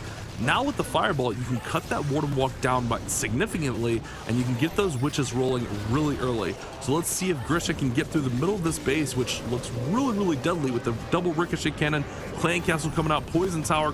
There's a lot in there. Let's see if these Super Witches can power through. Yeah, and they're probably going to activate the Town Hall in just a second, or percentage will. I mean, actually, luckily, they were able to deal with the enemy clan castle without the Town Hall being active, which is a nice bonus. However, after the Town Hall takedown with the Town Hall poison, I don't think that anything in the core will survive this double ricochet cannon and Town Hall poison. At least that's what I have been struggling with when I used this attack strategy in Legend League. He's raging now, raging the healers as well. The big boys are being taken out, but a couple of troops can survive. Now Ricochet Cannon, Single Inferno and Expo working together, and it's not looking good for the Super Witches in the core. Yeah, that's a tough area. I agree with you, Maxi. That double Ricochet Cannon along with that Town Hall poison, it is so tough to overcome. Now that other single is going to finish off the last witch there. Does have a freeze could use to save it, but going to save that for the heroes as the Queen did go to Magic Mirror. Royal Champion's still alive here with ability and with a rage. It could be enough to get through here. She's getting a little bit of healing as well. Let's see if Grisha can finish this base off. All the witches are faded out, but when this Royal Champion goes to ability, this is going to be the key moment of this attack. Yeah, the problem is there's still the Queen in the back end, and she's coming after the bomb tower, where most of the Hog Riders will take additional damage to the double giant bomb. And even the Royal Champion gets taken out by the giant bomb. And we can see it, as I said, a Tesla farm at the back end, something you don't want to see. And even though Grisha's Queen might have enough juice to take out the remainder of this base, 28 seconds is just not enough for her to beat through the wall and go all the way to the backside of the base, and Vista Ridge will fall short once more in this attack, unfortunately. Yeah, man, I'd like to say that Grisha had enough here. It's tough to say with that Queen and the Tesla farm down there. But ultimately, just like you mentioned in the previous attack, a Tesla farm at the end of the attack can just really be lethal. And that was right where that Warden walk started. Obviously, the Warden's not going to pull up those Teslas unless he gets close enough. So he had no idea that that was there. And it's another 80% fail, 88 this time for Grisha and Vista Ridge. Now, Dizzy Esports, they have a lot more wiggle room. Any 2-star will win them this war. Yeah, exactly. And let's take a look at our other match as well. We've seen a fail from Next Gen actually, and because of that, I think Method to Madness still has a chance in this match, but we'll have to take another look after this war is over. Then we will have clarity about how this other match is going. But for this match, as you said, Dizzy Esports, they just need a safe 2-star now, and thus they can secure the victory. I wonder if they are going for a safe 2-star or just sticking with the plan that they had for this base when they were looking at getting a 3-star as well. But without further ado, the game is ready and we have our answer: Root Riders into the base. Root Riders feels pretty safe to me, setting everything up here. The Queen's over there on the bottom side. We got the King, or the Royal Champion, excuse me, along with the Barracks up top, fighting off that enemy King. And here come the Root Riders right into the Town Hall compartment. Doesn't get too much more safe than that, although I wonder if we see the overgrowth on the Town Hall here. That would make things a little bit dicey as far as this being a safe 2-star here. Yaga does elect overgrowth the Town Hall. All right, Maxi, I'm a little bit worried. Yeah, he's definitely not going for the safe 2-star. But we know that Root Riders with 2 overgrowth spells tend to be more secure, considering the 3-star, than just 1 overgrowth spell. However, Bash, there are not many Root Riders left in this base. The Warden is being taken out. About, Maxi. Does he have the Royal Champion still? No. He has used the Royal Champion. Oh my gosh. On the right side with ability, King's getting taken out. He does have Queen with ability, but the Queen's gonna have to circle all the way back. The one saving grace here is the percentage. Exactly. It's over 80%, and they will, I think, even with a 1-star, that'll be enough to win this war. Wow. He wanted to make this an entertaining finish, it seems. I didn't really count the exact percentage, but looking at it, we had an 88, an 87, and another 87% fail. So this is 38% missing. So 63% should be enough for the tie. And in this case, Jaga has collected already 90%. So I think that this will already be enough. However, Bash, he still has a lot of spells and a queen with her abilities. So let's wait and see. I mean, I don't think he can get to the town hall in time. He can get her back up with the healer puppet. Healer He's got puppet. freezes. This could work. I mean, he's got the triple queen going. Use those 3 freezes. Protect the queen. This might get there. Oh, no. All right, queen. Oh, queen's getting healed. Queen's fine. This might still 2-star. Oh, Yeah, boy. one more freeze. I think he's fine. I think he's fine. It's going to be a 2-star. Maybe. Skeletons. Oh, boy. Come on, Yaga, get there. We're all rooting for you. We're all in suspense. He's got to finish off this town hall. All right, look at those. Oh, wait, look at those barbarians. If Queen gets town hall. Oh, okay, Queen gets town hall. 24 seconds. Wait a second. There's no way this triples, right? I don't know. The wall is open. The Queen wall's will stand in open. the town hall poison 17 though, which seconds. will slow her There's down. no way a this little bit. triples, Maxi. I don't know. It still can. Oh, my 7 seconds goodness. left. No. 5, 4, 3. He's done it. He's done it. Oh, it's another 99. Yaga. The Summer Queen's umbrella was already open there, ready to shoot. Oh, I thought he had it. Oh, that was craziness there. That was we thought for sure that was a 1-star. Almost ends up being a 3-star. That was crazy. If the queen gets a town hall just a smidge earlier, and maybe those super barbarians stamp, maybe it's enough. I don't know. That's tough, but Dizzy Esports will get the victory nonetheless over Vista Ridge, and nail-biting final attack there from Yaga. Yeah, there we go. Victory confirmed at the bottom of the screen there.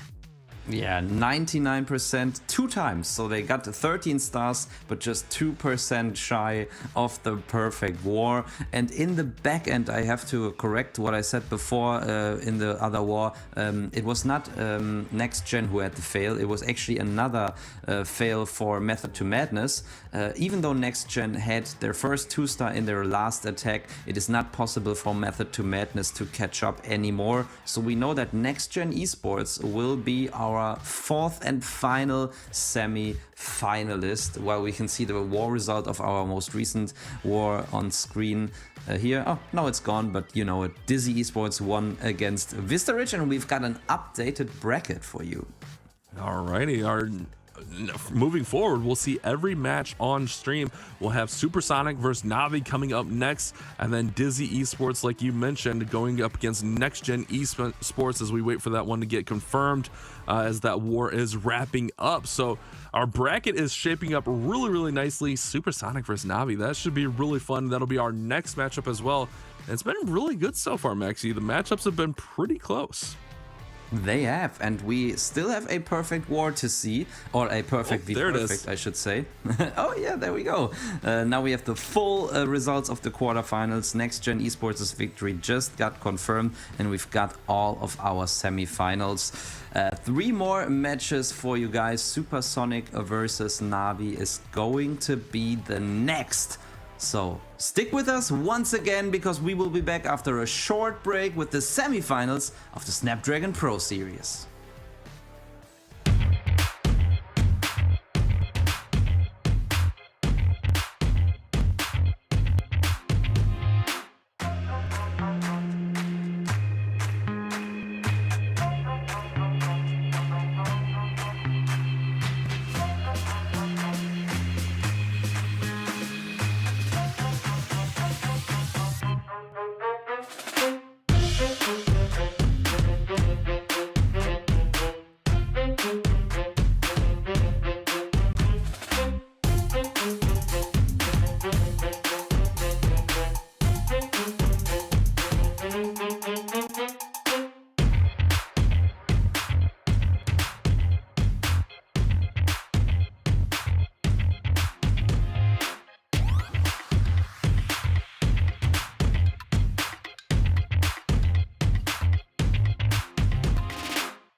Welcome back to the Snapdragon Pro Series, and welcome back, Eve Kala. We got our second winners, and now we're moving into the semifinals where we're going to see NAVI take on Supersonic, who we haven't seen on broadcast yet. I am ready, Bash. Thanks you for introduction, and yeah, I cannot wait for those semifinals to start. We saw some epic matches before, 2 on stream, 2 off stream, so we have some teams now on screen which we didn't see before on stream here. So let's check out our first semifinals, which will start in a few seconds. NAVI, our first winner of the first quarterfinal, is facing off Supersonic, and I can tell you guys, Supersonic had a perfect start yesterday. They defeated Tribe Gaming. So let's check out the rosters here, Bash. We got Klaus, Kazuma, Stars, Yada, and Gaku for NAVI. The pretty go-to standard lineup for the squad. We all know them, we all love them, we all love watching them. But on the other side, we have a kind of lesser known Supersonic, some familiar names in there, but not a team we've seen a ton of. Yes, it will be Sam, Juanjo, Santiago, K1, and Rami 07. So those guys had a really great performance, not only yesterday, but also in the off-stream quarterfinals. They scored a perfect war. So I think we can expect a lot of nice attacks in the upcoming matchup. And it's not like they're playing against slouch teams. They're playing up against some really good teams. Now they go up against this NAVI squad, who is a world's qualified team. This should be a really good semifinal. I mean, if we were looking back at the matchups, I think seeing this one come to fruition is definitely not going to be a disappointment as we get ready for this war. The teams are getting those final preparations. And remember, guys, we are playing in hard mode, and it is single elimination. So if you lose, you are out. But the winner will automatically qualify for our grand finals a little bit later. I think that's in November, which we'll talk about probably towards the end of the show. Yes, we will, but I need to point out, base building wise, Supersonic had a great war against Tribe Gaming. They defeated them by 14 to 10 stars. Tribe Gaming, also one of the finalists of Clash Worlds, struggled a lot here in hard mode against Supersonic bases.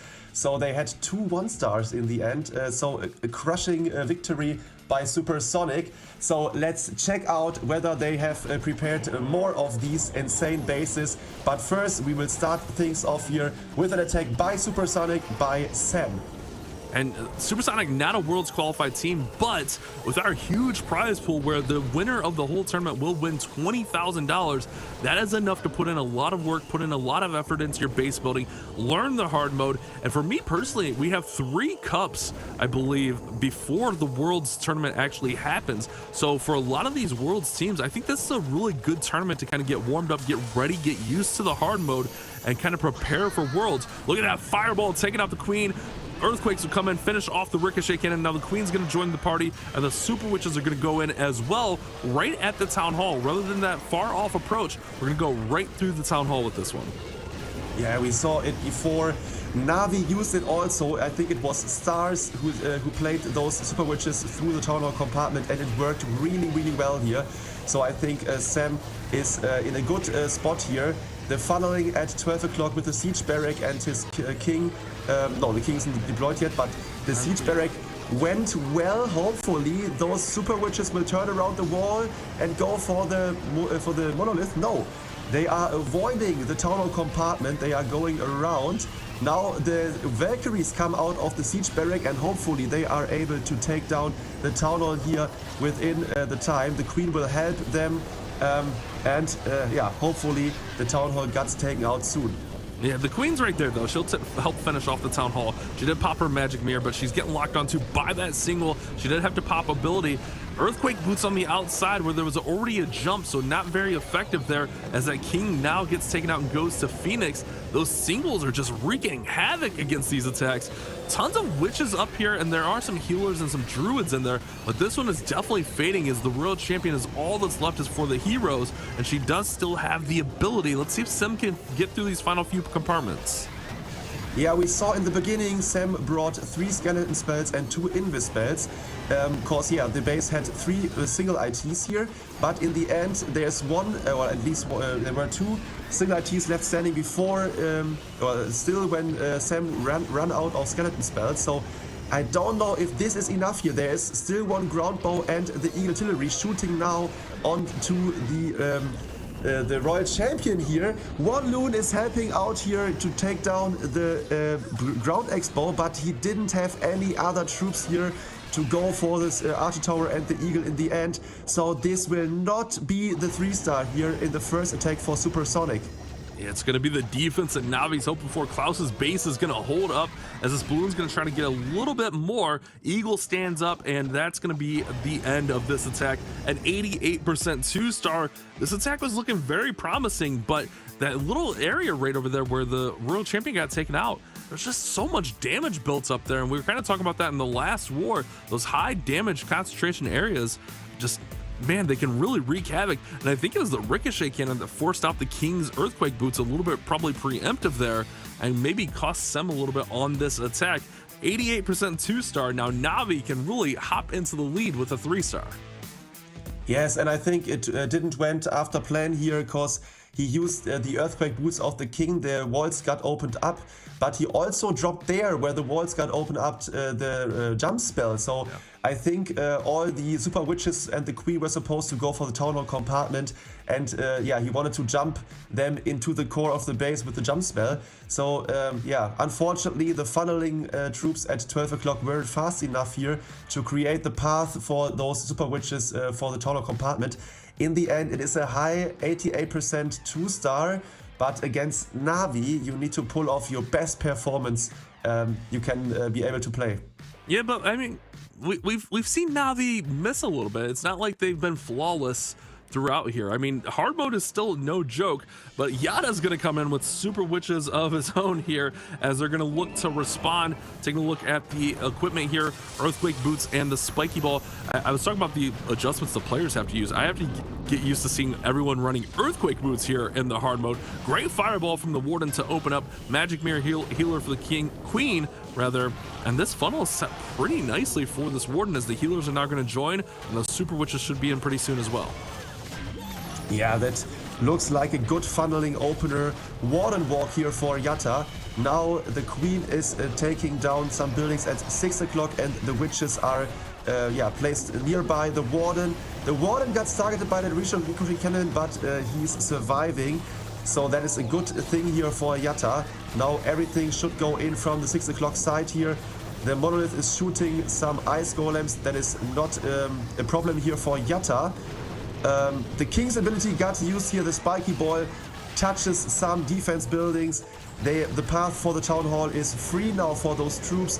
Outside we see the siege barrack, 2 packers in front, the queen behind here. The Royal Champion is joining the party. Now let's focus here. The town hall takedown in the core is working. Now CC troops come out. There are 2 multi-infernos and the 2 enemy heroes here targeting all the big boys and those super witches in the core. The Valkyries are joining the force in the core, but those multi-infernos are hurting.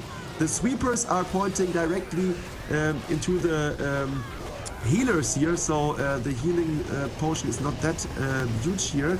Let's see if it is enough in the end here for Yatta. Yeah, it's fading out a little bit here, but the witches are still up. The healers were able to keep those witches alive through that barrage of damage from the enemy heroes, and the Royal Champion's able to get a lot of damage on the outside. I think with those witches staying up through that core, that's the main part here that's going to make a big difference. Those super witches will be able to finish off the rest of this base, and I think it's going to be a 3-star here as Navi Yada is going to go ahead and work through, roll in with the super witches. Look at that super witch getting healed up. Back. Oh man, this is a really nice attack. It was really well done to keep those healers on the witches and keep those witches alive through those heroes. That was the big part of this attack, and it's going to be a 3-star for Navi. Yeah, great job here by Yatta, and especially if you plan these kind of attacks, you think about whether to send in your queen directly to the core or let her walk around. And this time, this was a perfect execution here by using his queen outside of the base. Because of the range of the queen, she could take down all the walled surrounded buildings here from the outside. And inside of the base, it was enough to send in the king with those super witches. So a perfect plan. In the end, a stunning performance here by Yatta and a well-deserved 3-star. Yeah, very well done. That's exactly what they needed after the stumble there.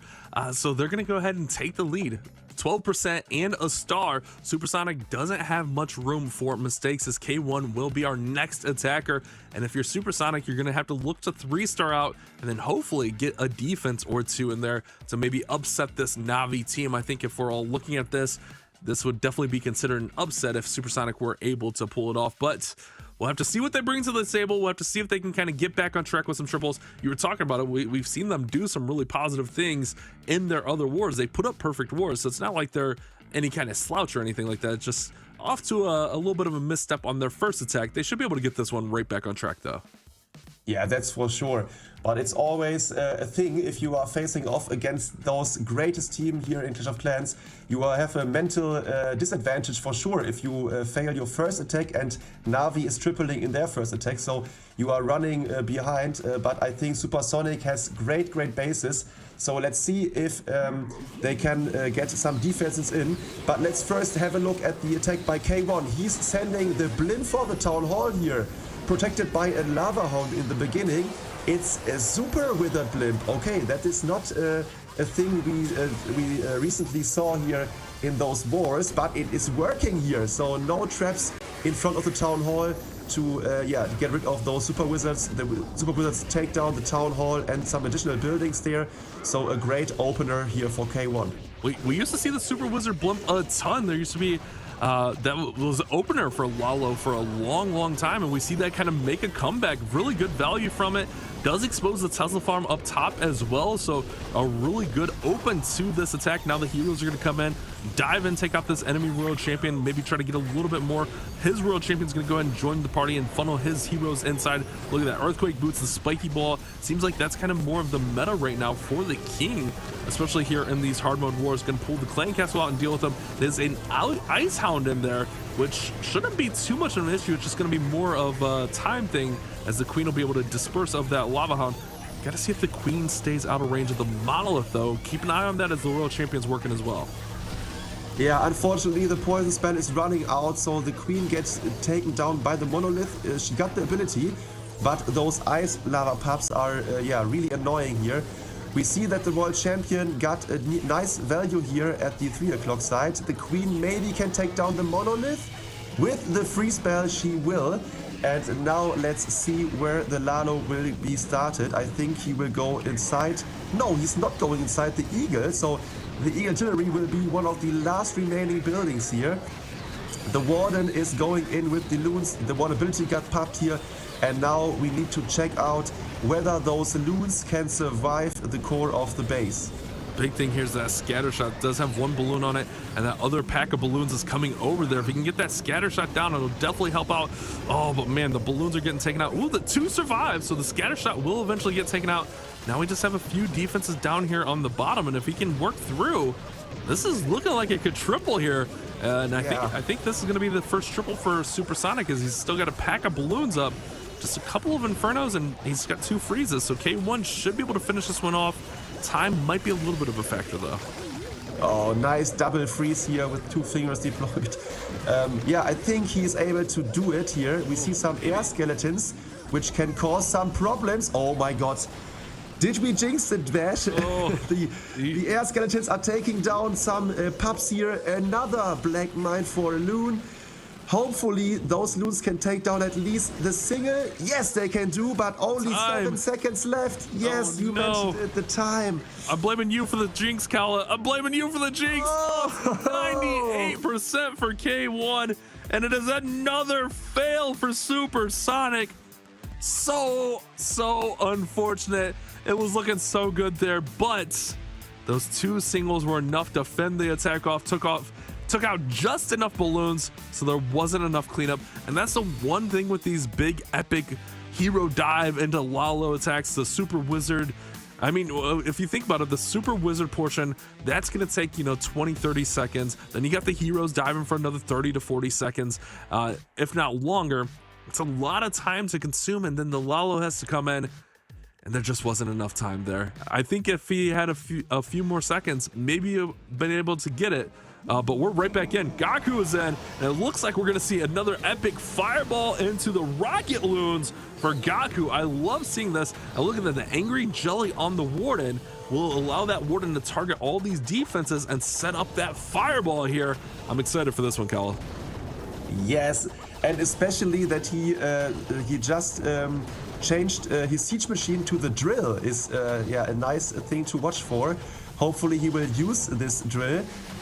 So let's check out whether this water walk will end up in the right spot here. I think he's got to be going he for the will CC here, right? Yeah, I think so. Maybe he will use those Whispels for the Eagle. Yes, there we go. Yeah, An Earthquake there, and the Fireball is taking down the CC and some additional defense buildings. So nice opener here for Gaku. If he's patient enough, this Warden should be able to get the Eagle out.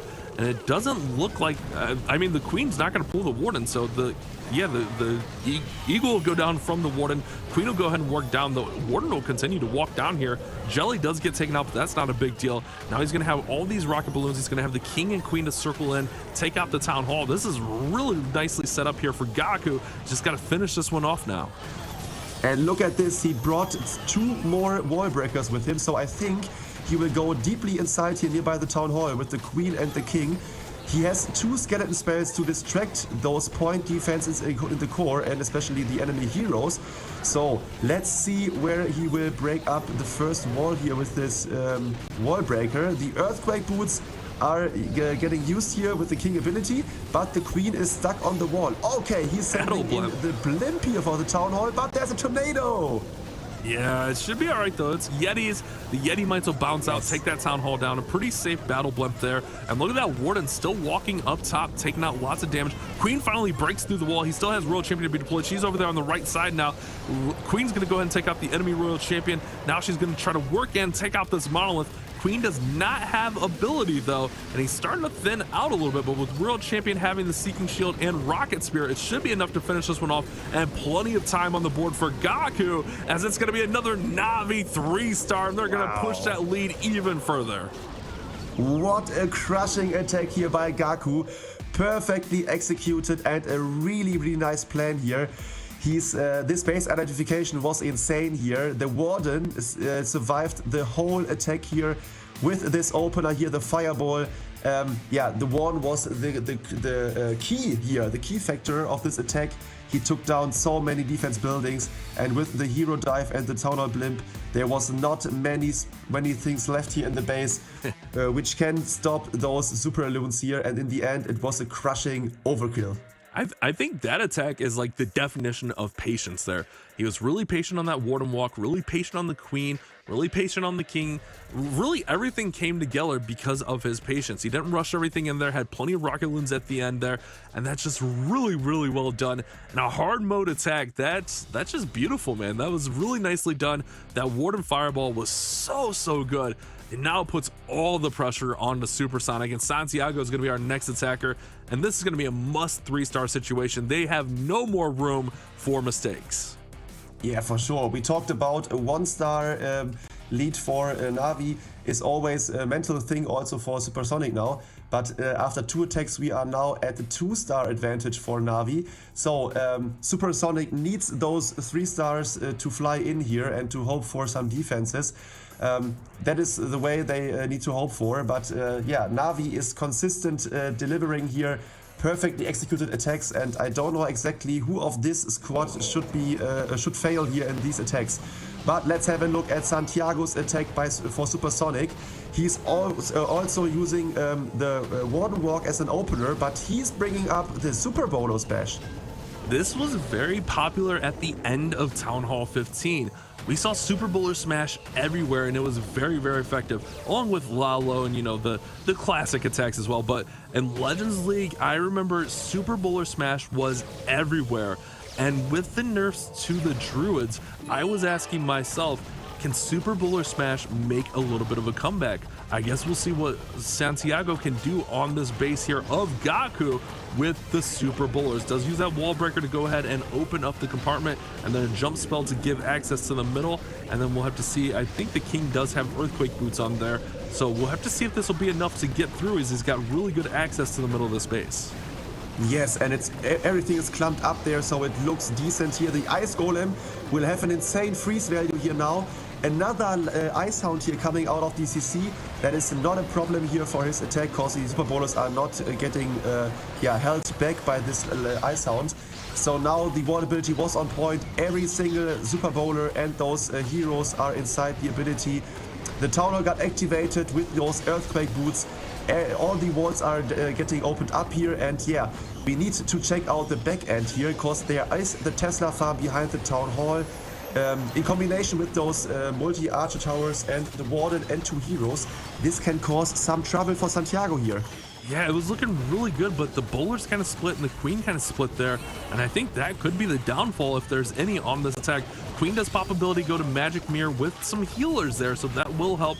Here comes the King, here comes the World Champion joining the party, and really all he's got to do is get through this enemy King. He's got spell support, he's got a balloon, Baby Dragon's in there, and if the Queen and World Champion can finish this King off, I think this one's going to be secured for a 3-star. This was really well done by Santiago. The bowlers did kind of dissipate and go all over the base, but had enough firepower to swing through and finish this one off, and it's Supersonic's first 3-star of the war. Yes, perfectly planned and executed. Santiago get the job done here for Supersonic. The first 3-star for them in this matchup, and this can give them some help to focus on the last remaining attacks here, to have the hope for the victory over NAVI. But we need some defenses for Supersonic first. But let's check out the attack again. Those Super Bowler bounces here in the core were insane. The Warn ability was perfectly timed, and back end the Royal Champion with the support of 2 free spells in combination with the Queen was perfect, and in the end, it was a good plan and 3-star for Supersonic. Yeah, those Super Bowlers, when they're raged up, they can really deal some nice damage. They get those 2 bounces on their stone there, and it can really deal some damage in the middle of a base, and that's what we saw there. But if you're Navi, you're still feeling fine, because Supersonic have missed twice. So for the 3rd attack, we will have Kazuma for Navi, who's going to look to keep pushing with 3 stars. And maybe we see our first perfect on the broadcast, but Navi know they have a little bit of wiggle room. They can play a little bit safer if they need to, but if I know anything about Navi, I don't think they're ever going to play it safe. Yeah, that is true. Remember, the first quarterfinal, Navi scored 14 stars. It was Gaku in the beginning who failed. So now in this war, Gaku tripled. So let's see if Kazuma, Stars, and Klaus can finish off the job here, or if they can, or if they struggle a bit here against Supersonic bases, like Tribe Gaming yesterday, because defending Tribe Gaming to 10 stars is a great achievement here, and Supersonic maybe have some great bases today in their hands. So let's see if Kazuma for Navi is maybe struggling in the next attack. Yeah, I mean, 10 stars for Tribe, even in hard mode, is very uncharacteristic. So you know this Supersonic team has something going for them, whether it's bases and whatnot. But Kazuma is up to the plate, and check this out. We have the Valkyrie attack. 4 Invises here. I'm kind of curious to see. We might see a Skelly Donuts. Well, I guess maybe not, because we're going right into the clan castle, pulling out a bunch of archers. Here comes the Warden with a fireball. So I guess it's going to be an epic fireball shot here, because we do have 4 of the Invises, so it should be able to line up and send that fireball right in towards that multi-target Inferno, maybe even the Rage Spell Tower that is, and get a lot of damage into the middle of this base. Ooh, misses. And look at that, he's using the Air Warden. Because there's only ground targeting defenses, he is using the Air Warden to snipe those bomb towers and the ricochet cannons. Now the Queen is a problem here, because the Queen takes down the Owl and the Warden. No, the Warden is defending himself. So really nice touch here by Kazuma with this Air A really great job also. Missed the ricochet cannon with the invis, didn't fire the the Warden's Fireball too early there, was able to cover it up with one of those extra invises that he had, so was able to get the value. Maybe wanted to get a little bit more value out of it, but the Warden went off a little bit to the side. But I think it's still fine. He did a great job weakening everything up there. There goes the Earthquake boost from the King, and that's going to open up the middle of this base. And now with all the actually the Valkyries aren't even in. With 16 Valkyries, he can really gut this core, maybe waiting for that rage to dissipate and maybe get that Town Hall down. Yeah, that is a good spotting here. I think that was the plan here. Some Valkyries and the King activated this. Wait, here come all the Valks.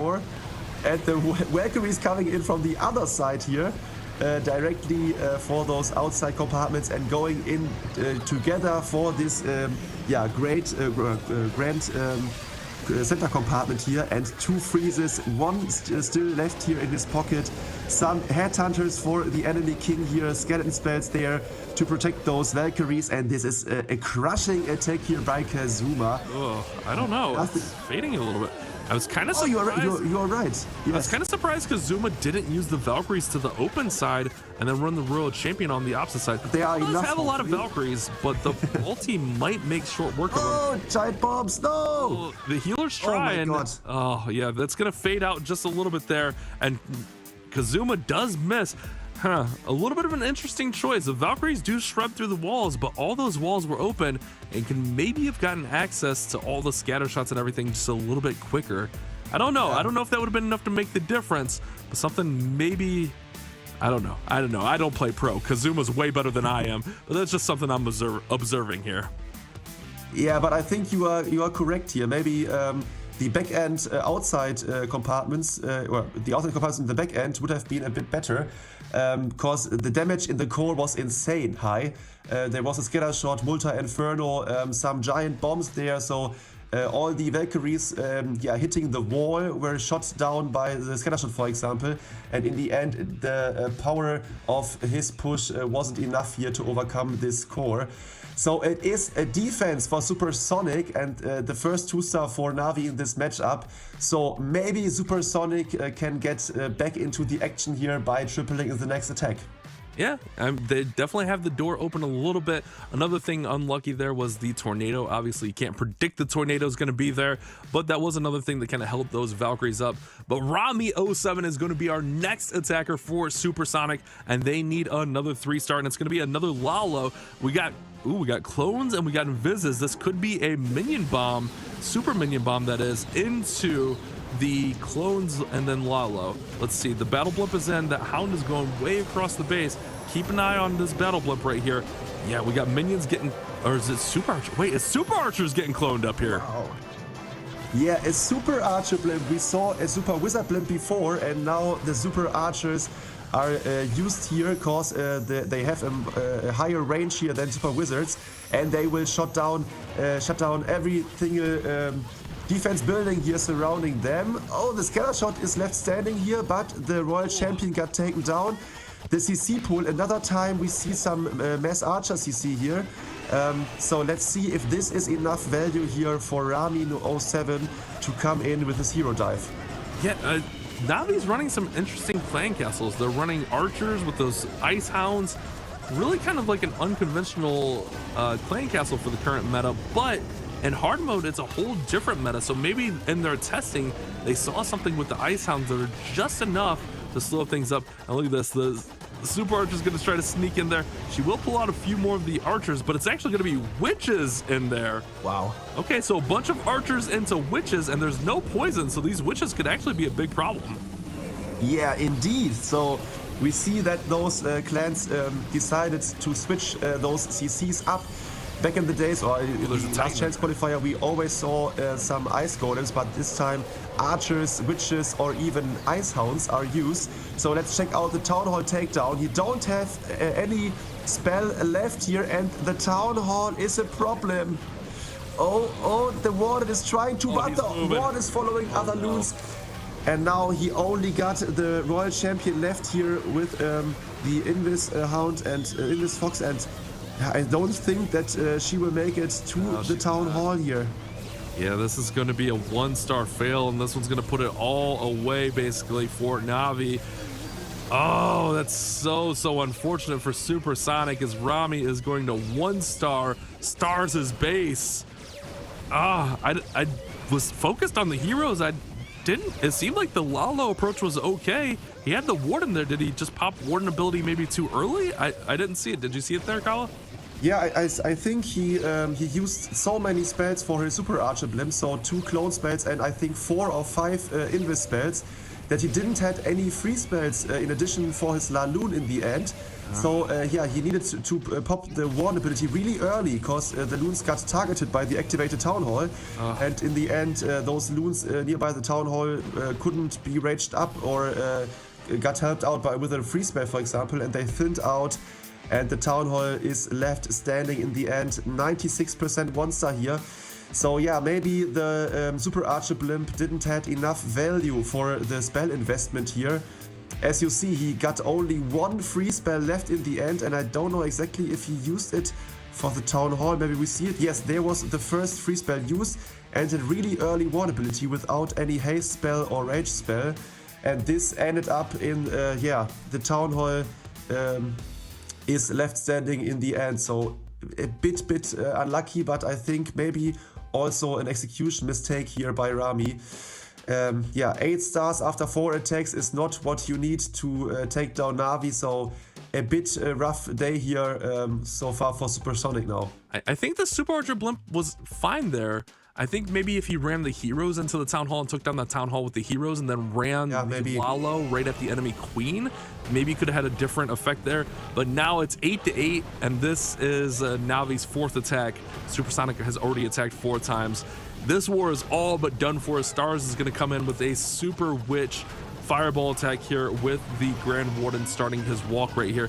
Let's see where this Fireball does decide to go. He could get some really nice value. Does have 3 invisibilities, but just shaping this one up, being patient. That's a nice thing about these hard mode wars, is these players can be patient on these Warden walks. You can set it up really nicely. You can get exactly what you want. And we're seeing Navi do that so well so far. Yeah, that is true. And also a nice touch, if you see, let's focus on the Fireball. Nicely done here, everything got taken down here. Also, Stars saw that there are 2 mortars, which he could take down with a minion only, so he did it. So great seeing by the Stars here. So now let's see if this Super Witches sent in is going the right path here. And it looks like he's doing everything fine here, since the Queen is outside again with the Siege Barrack surrounding the base, and the King with those Super Witches will take down this enemy CC and the Town Hall shortly. Yeah, the enemy CC, a couple of Ice Golems along with some archers in there.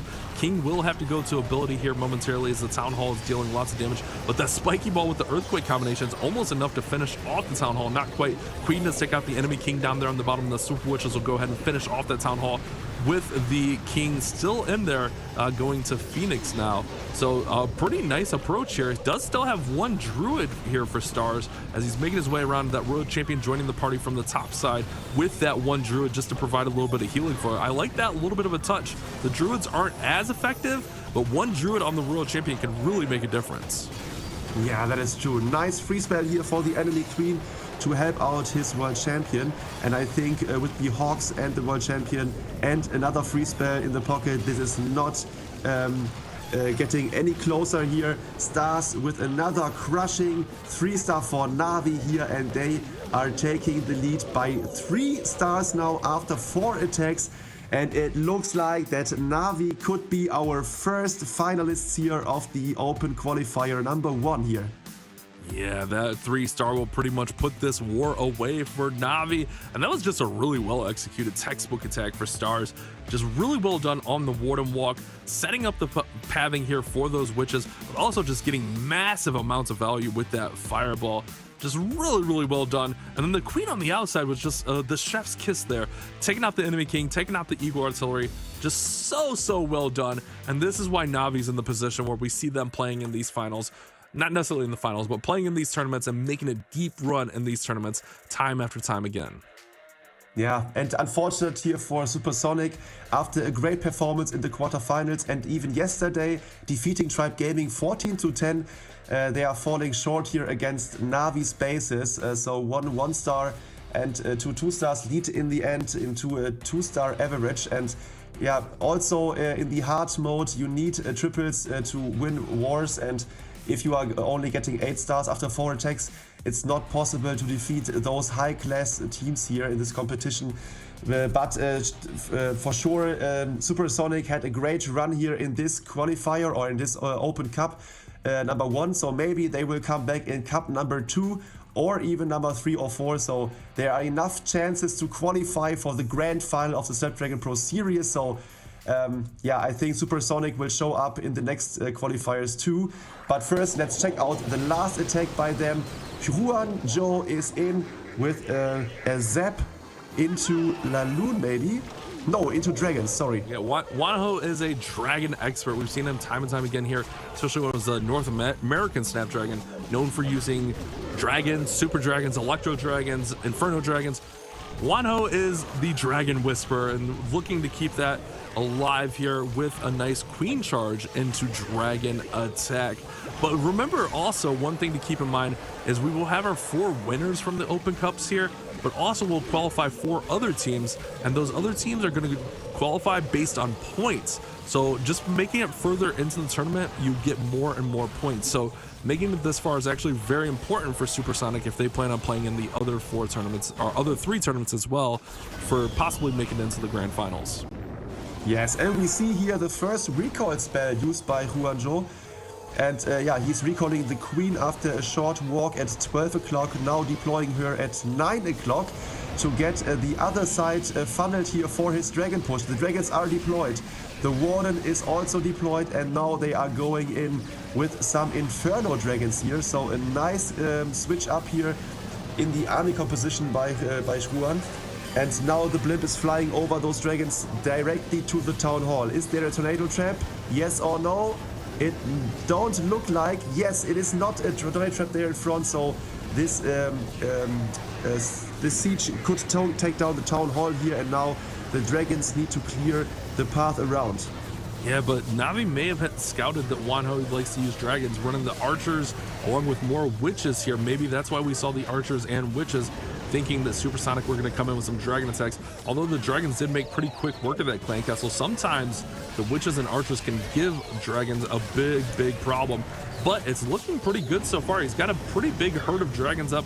I don't think the Royal Champion just joins the party, as I mentioned her right down there at the bottom side of the base. She'll go ahead and throw the Seeking Shield along with that Rocket Spear. And if we see, he's still got 27% of the base. We'll have to see what defenses he has left as we scroll up to the top. Air defense, multi-archer tower, and the bow's on ground, so if he can keep these Dragons up, this one's got a pretty good chance. Oh, the mono's up top though. That's going to be a little bit tough. Yeah, I just want to mention the Monolith. I think this can be a really tough opponent in the end, and also the time is ticking down here. Only 23 seconds left. The Royal Champion is trying to get through those remaining defenses, but every single troop is outside the base, clumped up together. So they are going for one building after one. So I don't think that the time will be on his side here.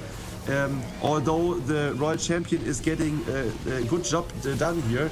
But in the end, 2 seconds left for 3 buildings is not enough, and it is a 97% 2-star only for Supersonic. And as I mentioned, they beat Tribe Gaming yesterday 14-10.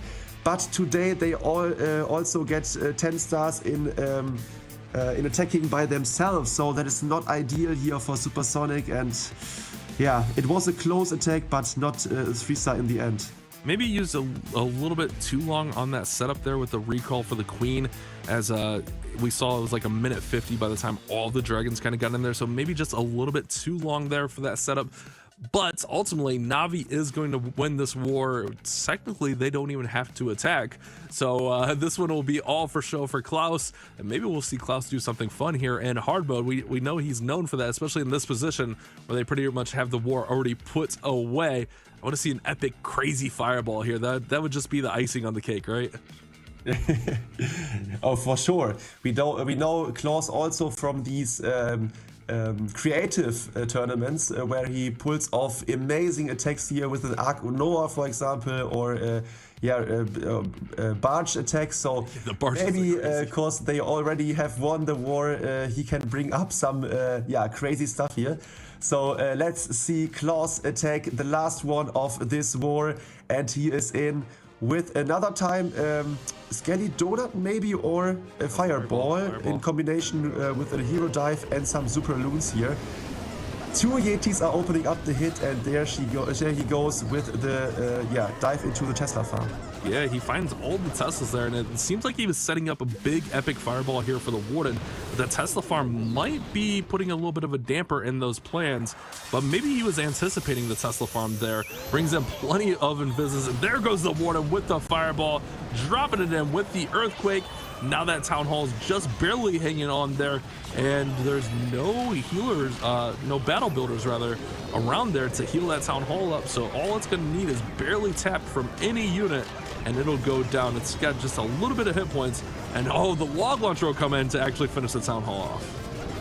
Yes, nice touch here with those logs. Not only the walls are getting opened up, but also the Town Hall gets taken out, hopefully. The Hero Dive is looking good here. There's a big golem, still half-life, full half-life. In front of those heroes, the Town Hall got taken down by those logs here, so great job. Let's see what is inside the log launcher. It is another golem here with a super minion. Okay, that is interesting. To tank for the scatter shot, and the monolith here working perfectly for Claws. And this Hero Dive is crushing the whole base here, Bash. This is an insane hero dive. These heroes are doing so much work. The Rocket Loons are just providing a little bit of support. Those couple of golems, the one inside of the clan castle, just adding enough support in there. And look at this super minion even over there on the right side. This is a crushing blow from Klaus. This is what we like to see from Klaus. This is what we like to see from NAVI. These fun attacks. I mean, they're not the only ones doing these crazy fun fireball attacks, but I love a satisfying fireball to finish off a war, and it is going to be a victory, and NAVI will be our first team moving into our cup finals. Wow, big GG to Klaus here. One of the greatest attacks so far today. A great plan here, especially using the log launcher to take down the last HPs of the Town Hall here. A great hero dive, 2 golems, one out of the siege barrack, of the log launcher. And a great attack here. Still the queen ability in the end in his pocket. So yeah, a crushing attack and a nice war here by NAVI. 14-10 against Supersonic, and yeah, NAVI is our first finalist of this qualifier. Yeah, that was a pretty decisive victory for them. It seemed like they had their opponents scouted out pretty well. They had some issues with the clan castles, had some issues with the bases, and that's one of the things that sets a team like NAVI apart, is they're really good at scouting. They know enemy players. And we saw it right here. We saw it in this war. As we go ahead and we'll take a look at the updated bracket and show you guys the rest of our day. The next matchup will be Dizzy Esports going up against Next Gen Esports, and then the winner of that will move on to play NAVI for our Cup #1 winner, which will qualify them for the grand finals, whoever does win it as well. Yes, a nice matchup upcoming. Next Gen Esports, we didn't saw them today on stream, but they had a great performance off stream, so let's check out in the next war whether they can overcome Dizzy Esports. And yeah, after a short break, we will be back in with these actions, so see you soon.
The Snapdragon Pro Series is brought to you by Snapdragon Elite Gaming, Monster Energy, and DHL.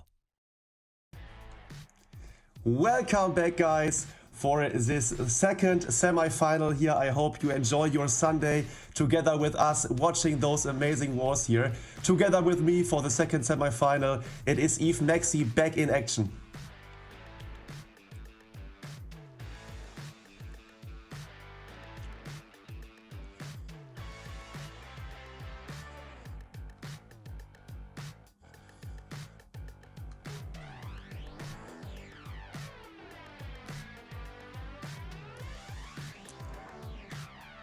Oh, sorry guys. I think you couldn't hear me there for a second. I just said that I was I'm so glad to be back, and it was such an amazing match between Supersonic and NAVI. Unfortunately, Supersonic could not quite keep up with the pace that NAVI were showing, and we've got our first finalist. But now on to our second finalist that we will find out in semifinal number 2.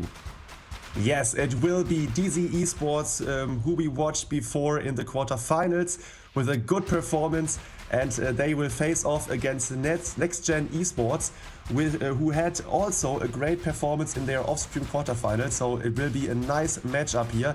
But let's first check out those lineups, Maxi. Yeah, we got Zhaotian, Ryuda, Jaga, Kai, Denden, Saga, and Ueta on Dizzy Esports' side. A great lineup, and we've seen 5 of them play before, but their opponents also look quite strong. Yes, it will be AJ, Pikachu, Akshay, Betham Boy, AK Anshul, and the last one was Whiny. Sorry for, but we need to go directly into the first attack, cause Dizzy Esports is going in here with their first attack of the war. It is a Root Rider smash here. We see the king at the 9 o'clock side surrounded with the queen, but the main push goes in from the 8 o'clock side here, directly into the core of the base. A siege barrack at the 6 o'clock side. Nice vulnerability here, and the queen and the king are going for the enemy CC.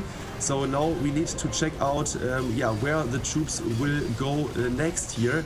The town hall got overgrown, but I think the hero's looking strong still. 1 rage spell and 2 freezes in his pocket.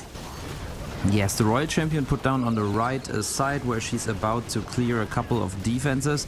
I think the overgrowth will run out shortly, and I wonder if then he's going to invest something up there. Unfortunately, he did not quite keep the queen in this compartment. He chooses to invest a freeze spell over there. However, I don't know if I think the compartment is open at the 12 o'clock side, so it's actually quite the good play here to use the freeze and the rage and color. This is not just a 3-star, this is another lightning fast 3-star from Dizzy Esports. Ueta finishing this base in 1 minute 22, I think it was, and that was an amazing showing and keeps the pressure high for their opponents. Yes, and I think that was one of the fastest attacks so far. I think only Saga from Dizzy Esports with 1 minute 16 had a faster attack here than Ueta. So great stuff here, although some troops and some spells got a nerf here in the last update. He relies on those Root Rider attacks, and he executed it perfectly. He saw that with the free spell for the Expo and the Town Hall, as you mentioned, he could save the queen and could take down the last remaining defenses at the 12 o'clock side. This was a perfect attack here, and a 3-star in the beginning is always a good thing to start this war off. Yeah, a perfect start from them, but remember, Dizzy Esports had 99% 2-stars last war, while Next Gen, their opponents, they had 14 stars with just 1 fail in their last attack, where they didn't even have to 3-star anymore. And I think they had, I didn't write it down, but I think it was also a percentage high up in the 90s. So these two teams, I think they are pretty much at the same level at the moment, but still, that was a lightning fast strike, as I said before, here for Dizzy Esports, and now Next Gen really have to catch up to them. I mean, I think we're just 1 minute in the attack, so it's too early to say if it will come down to time. So at this point, I think they will, just care about 3-starring at all rather than doing it fast. Yeah, that's true. And 3-starring was the point who brought Next Gen Esports here into the semifinals, because they scored average, I think, 13.5 stars. So they had in the last two wars 14 stars. So offense-wise, they are prepared. Hopefully, they can maybe get a defense in against Dizzy Esports. But yeah, first they need to triple in their attacks here. So yeah, I don't know most of those names in the Next Gen Esports team, but it's always a good thing to see some new faces in the scene here, and it's always a pleasure to welcome new players in our competitions here. Oh yeah, absolutely. And they have not just made a name for them yet, they've also earned some important points. We said it at the beginning, in the end, in the finals, there will be 4 winners of the Open Cups and 4 teams with the most points. And in the semi-final, you already gained yourself 10 points for sure, I think it was, yeah. So let's see if Pikachu can now give Next Gen the start they need to maybe even get to the final and collect up to 50 points. Yes, and I like the name here. Pikachu is a really creative name. Nicely chosen, but the fireball didn't went as planned here. The Invis wasn't covering the Arch Tower, I think. So yeah, it didn't go for the multi-inferno here, and now Pikachu is struggling here in his attack. Yeah, very much so. I think that the invisibility spell already ran out.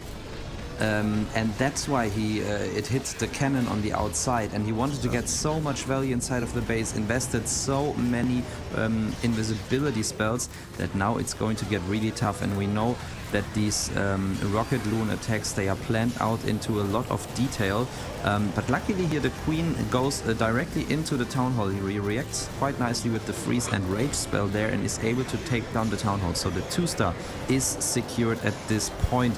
But I wonder just how many buildings is he able to take out with the remaining rocket loons he has. 9, he has got 9 of them and a royal champion, so maybe there is still a chance to 3-star. And look at that here, the healers are merging, so those from the healer puppet and those healers from the warden helps out the Queen now. Maybe she can survive the monolith. Just with a slither of health, and she will take down the multi-inferno as well. So this is good for him here, but we need to check out whether the world champion can take down the enemy Queen and some Teslas there with the ground bow and the ricochet cannon. She popped the ability, and now the fox is running in front of her and is dying, so no invisibility here for the royal champion.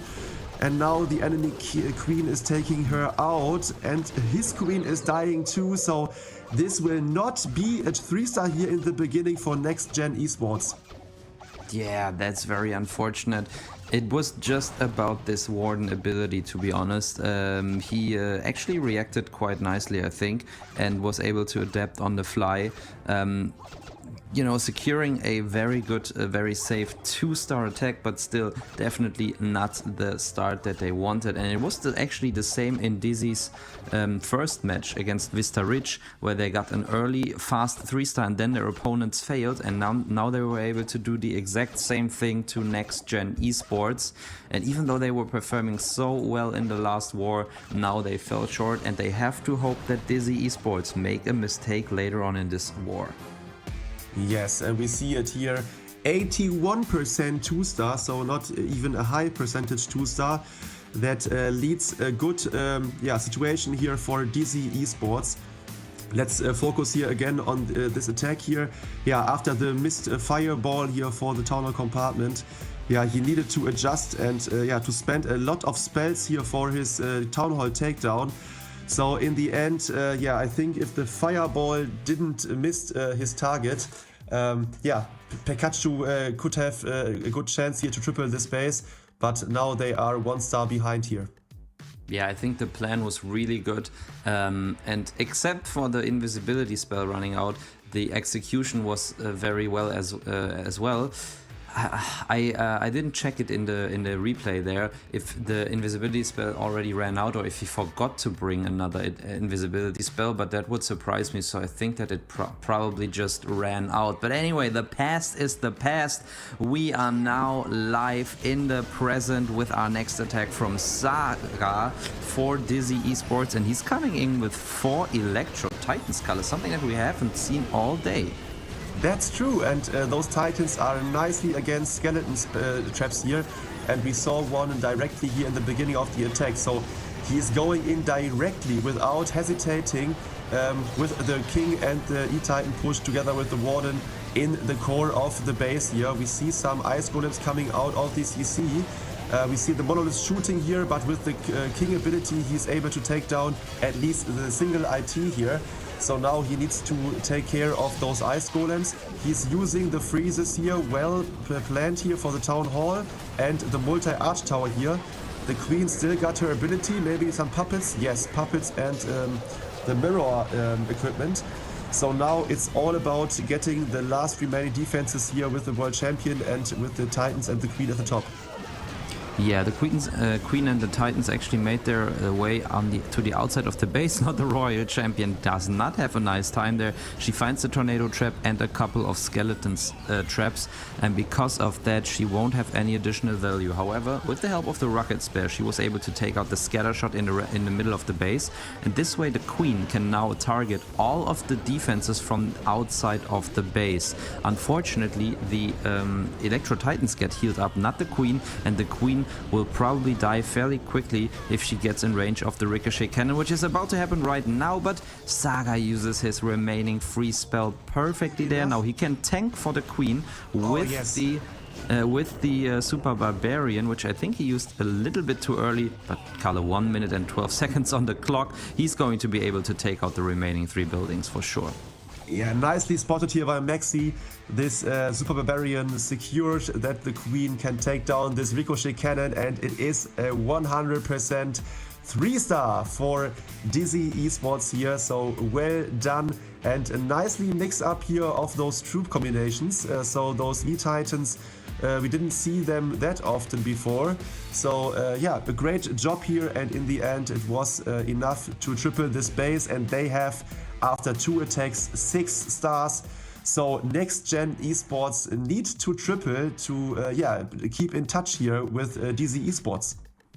Yes, Dizzy Esports, you know, showing off what they have, what they are made of, and they are just really strong, not really showing any weakness so far, and that's what next gen need to hope for. But before that, they really need to start 3-starring on their own.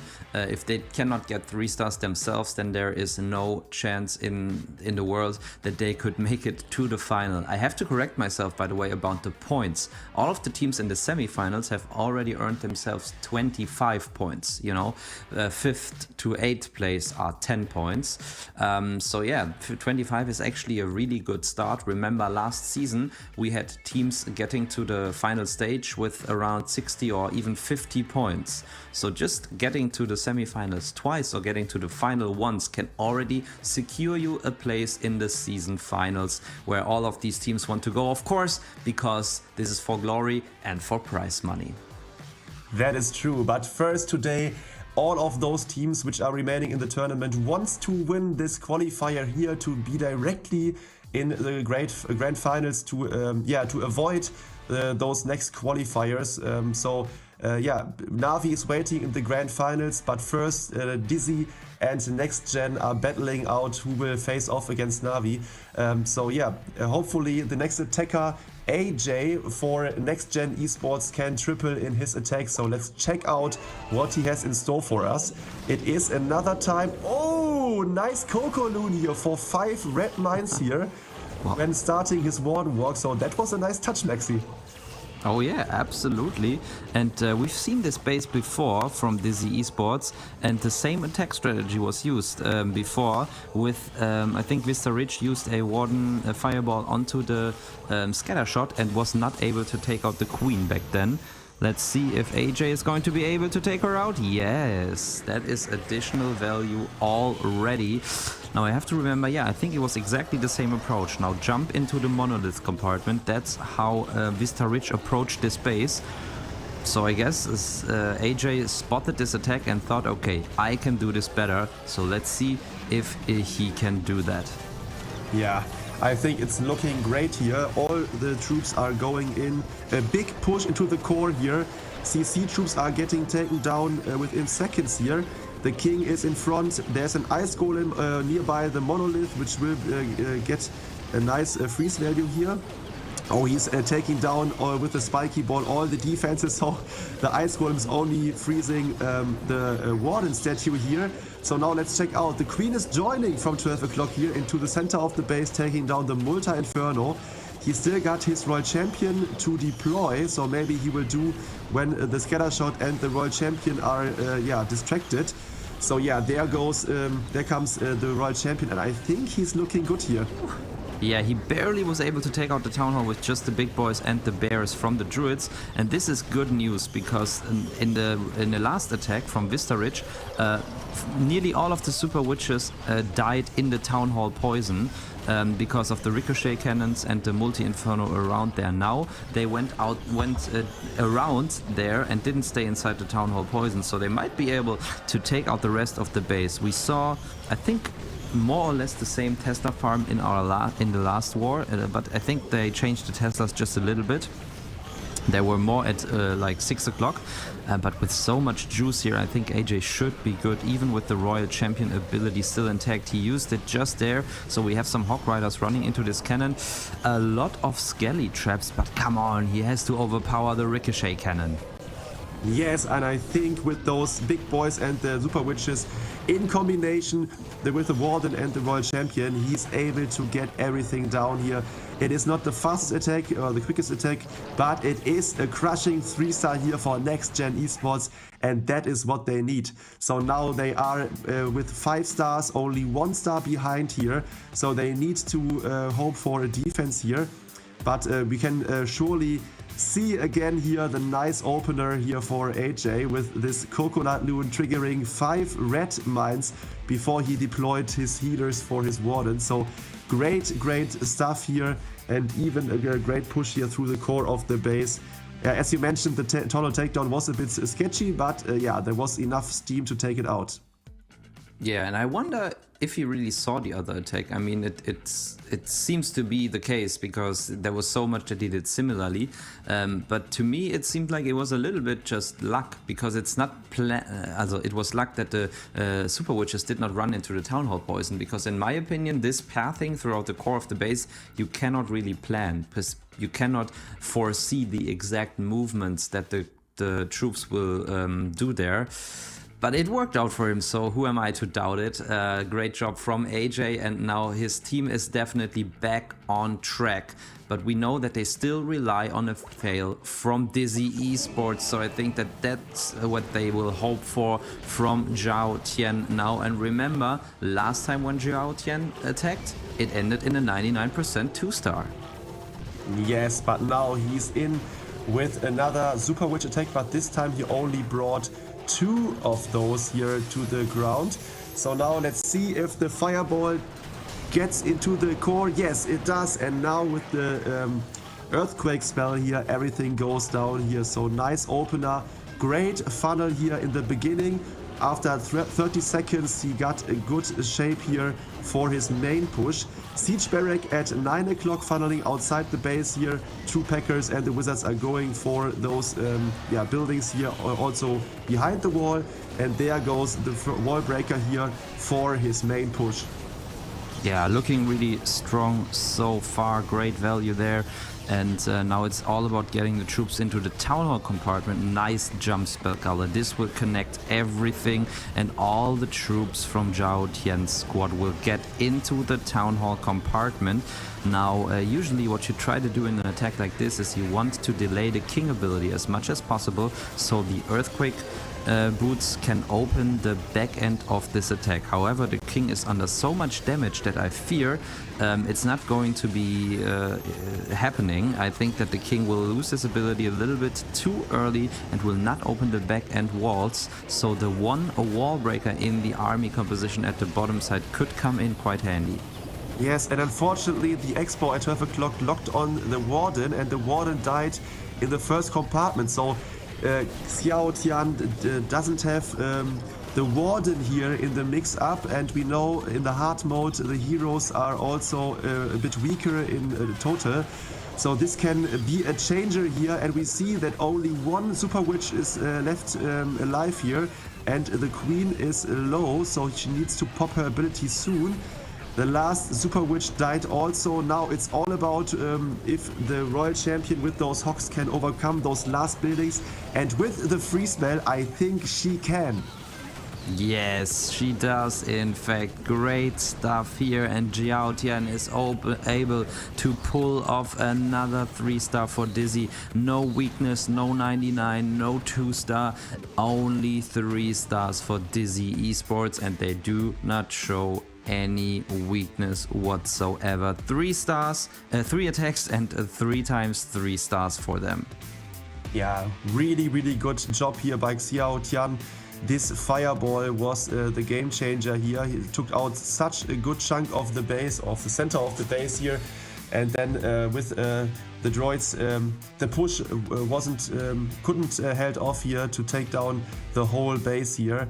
The Royal Champion in the end finished the Eagle and the 3 o'clock compartment. So yeah, great job here. And yeah, as you mentioned, Dizzy Esports is showing off strong. And yeah, next gen esports, they know they are 1 star behind. They need to triple, but they will still be 1 star behind. And they only had 81% 2 star. So yeah, they need to hope for a good defense here. But yeah, Dizzy Esports looks strong. They do, in fact. I think it's really hard to prepare a base knowing that your opponent will fail, so you really have to hope for either them making a mistake or they run into the 1 or the 2 attack strategies that you try to specifically defend with a certain base. But you know, in this meta, even though we see a lot more diversity and I love it, there are some certain attack strategies or parts of attack strategies that reoccur very often. For example, Little Warden Walk with the fireball. So if you're able to defend that with a good base, I think you have a shot. Now, next gen is coming in with I think it's a Super Archer blimp color, because or a Super Minion blimp, because we have 2 clone spells and we have a lot of invisibility spells. It is in fact a Super Archer blimp, and it has not been defended by traps as far as I can tell. So let's see if Akshay can get enough value with it. Definitely the Town Hall takedown is on his plan. Look at that, he not only gets the buildings around it, but also the multi-inferno at 10 o'clock here. But the Town Hall got out here. So that is a nice value here for his blimp. He invested a lot of spells here, also the free spell, I guess. No, sorry, he didn't brought his free spell. All the spells he invested here for the Super Archer blimp. But look at that here. He took down so many important defense buildings, and especially the Town Hall here. So now he can go in, and he still got his Warden with ability here in the push. Yeah, true. I wonder why he's not wall break. Yeah, so he's got okay, now I know, I got my answer. He's got Root Riders in the mix. That's why, of course, he doesn't wall break.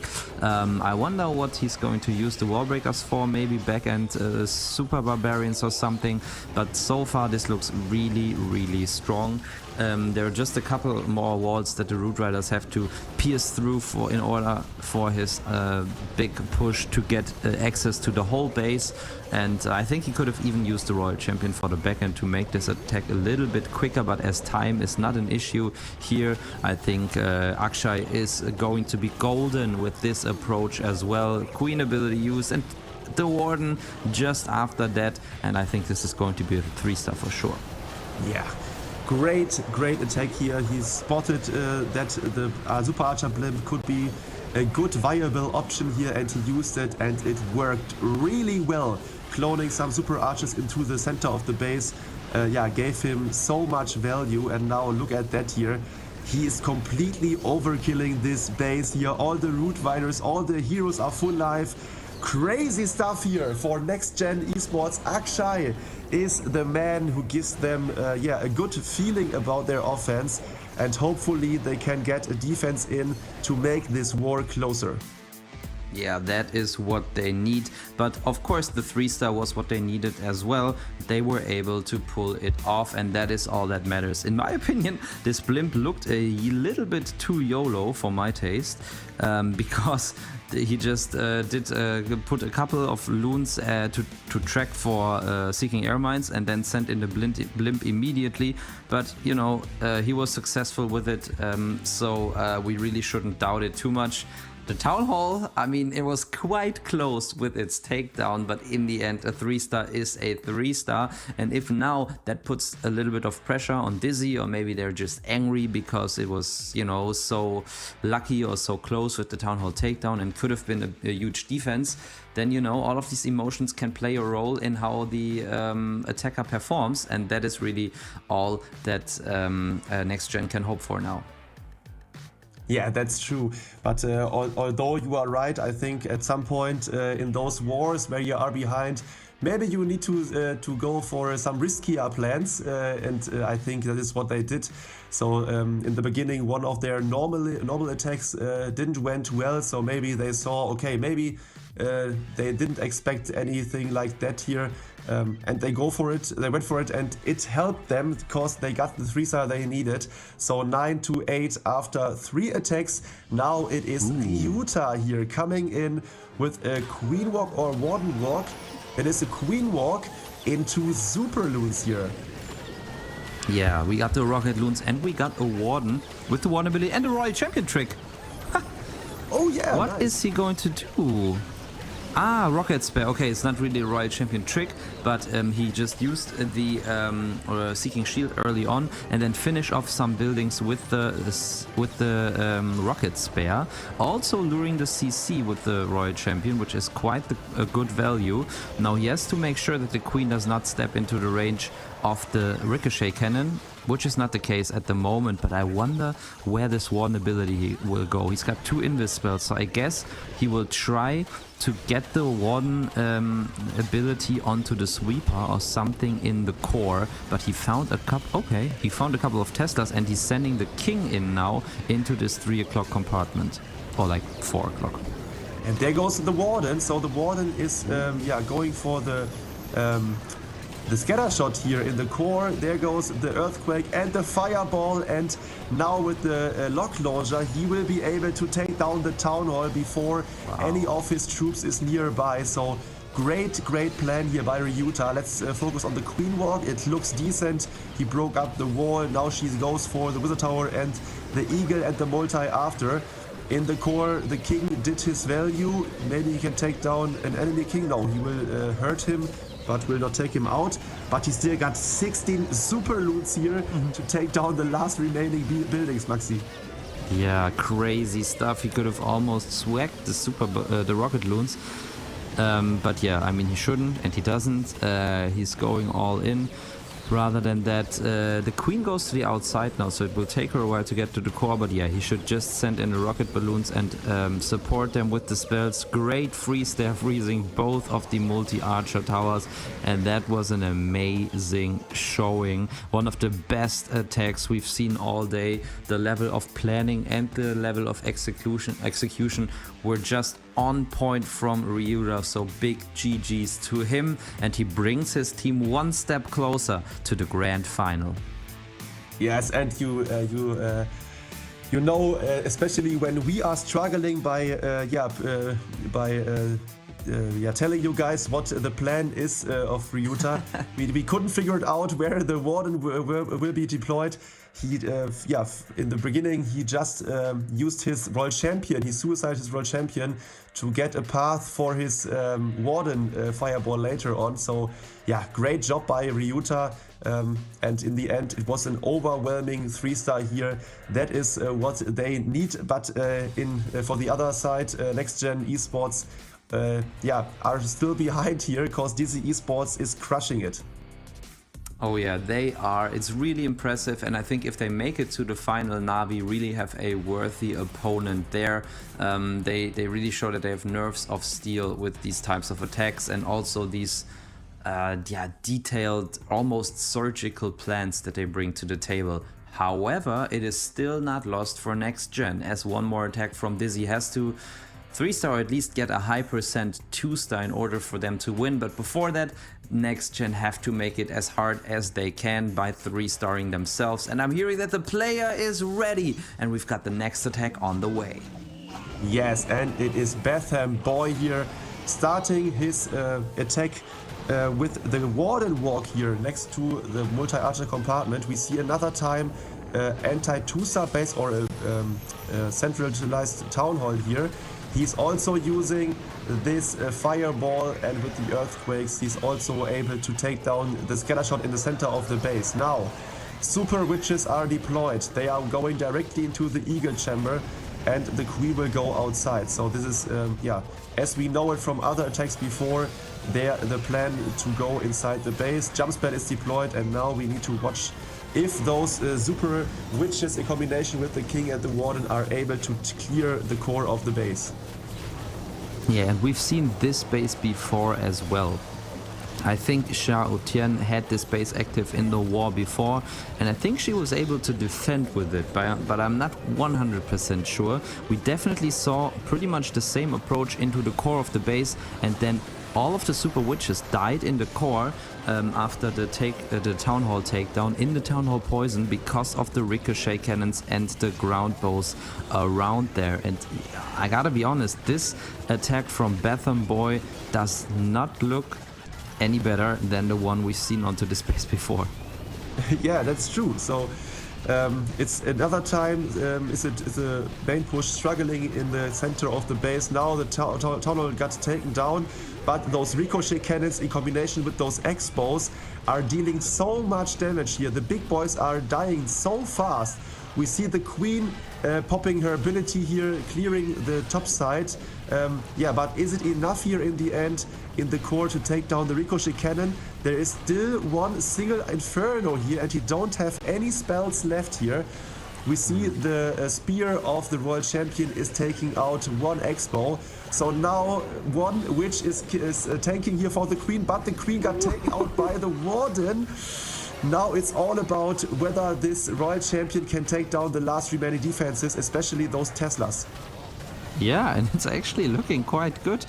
Betham Boy quickly deploying these wizards after the Royal Champion took out the Builder Hut at the top side, and I think especially with the Rage Gem from the Warden, the Royal Champion will have enough, and this is after all going to be a 3-star.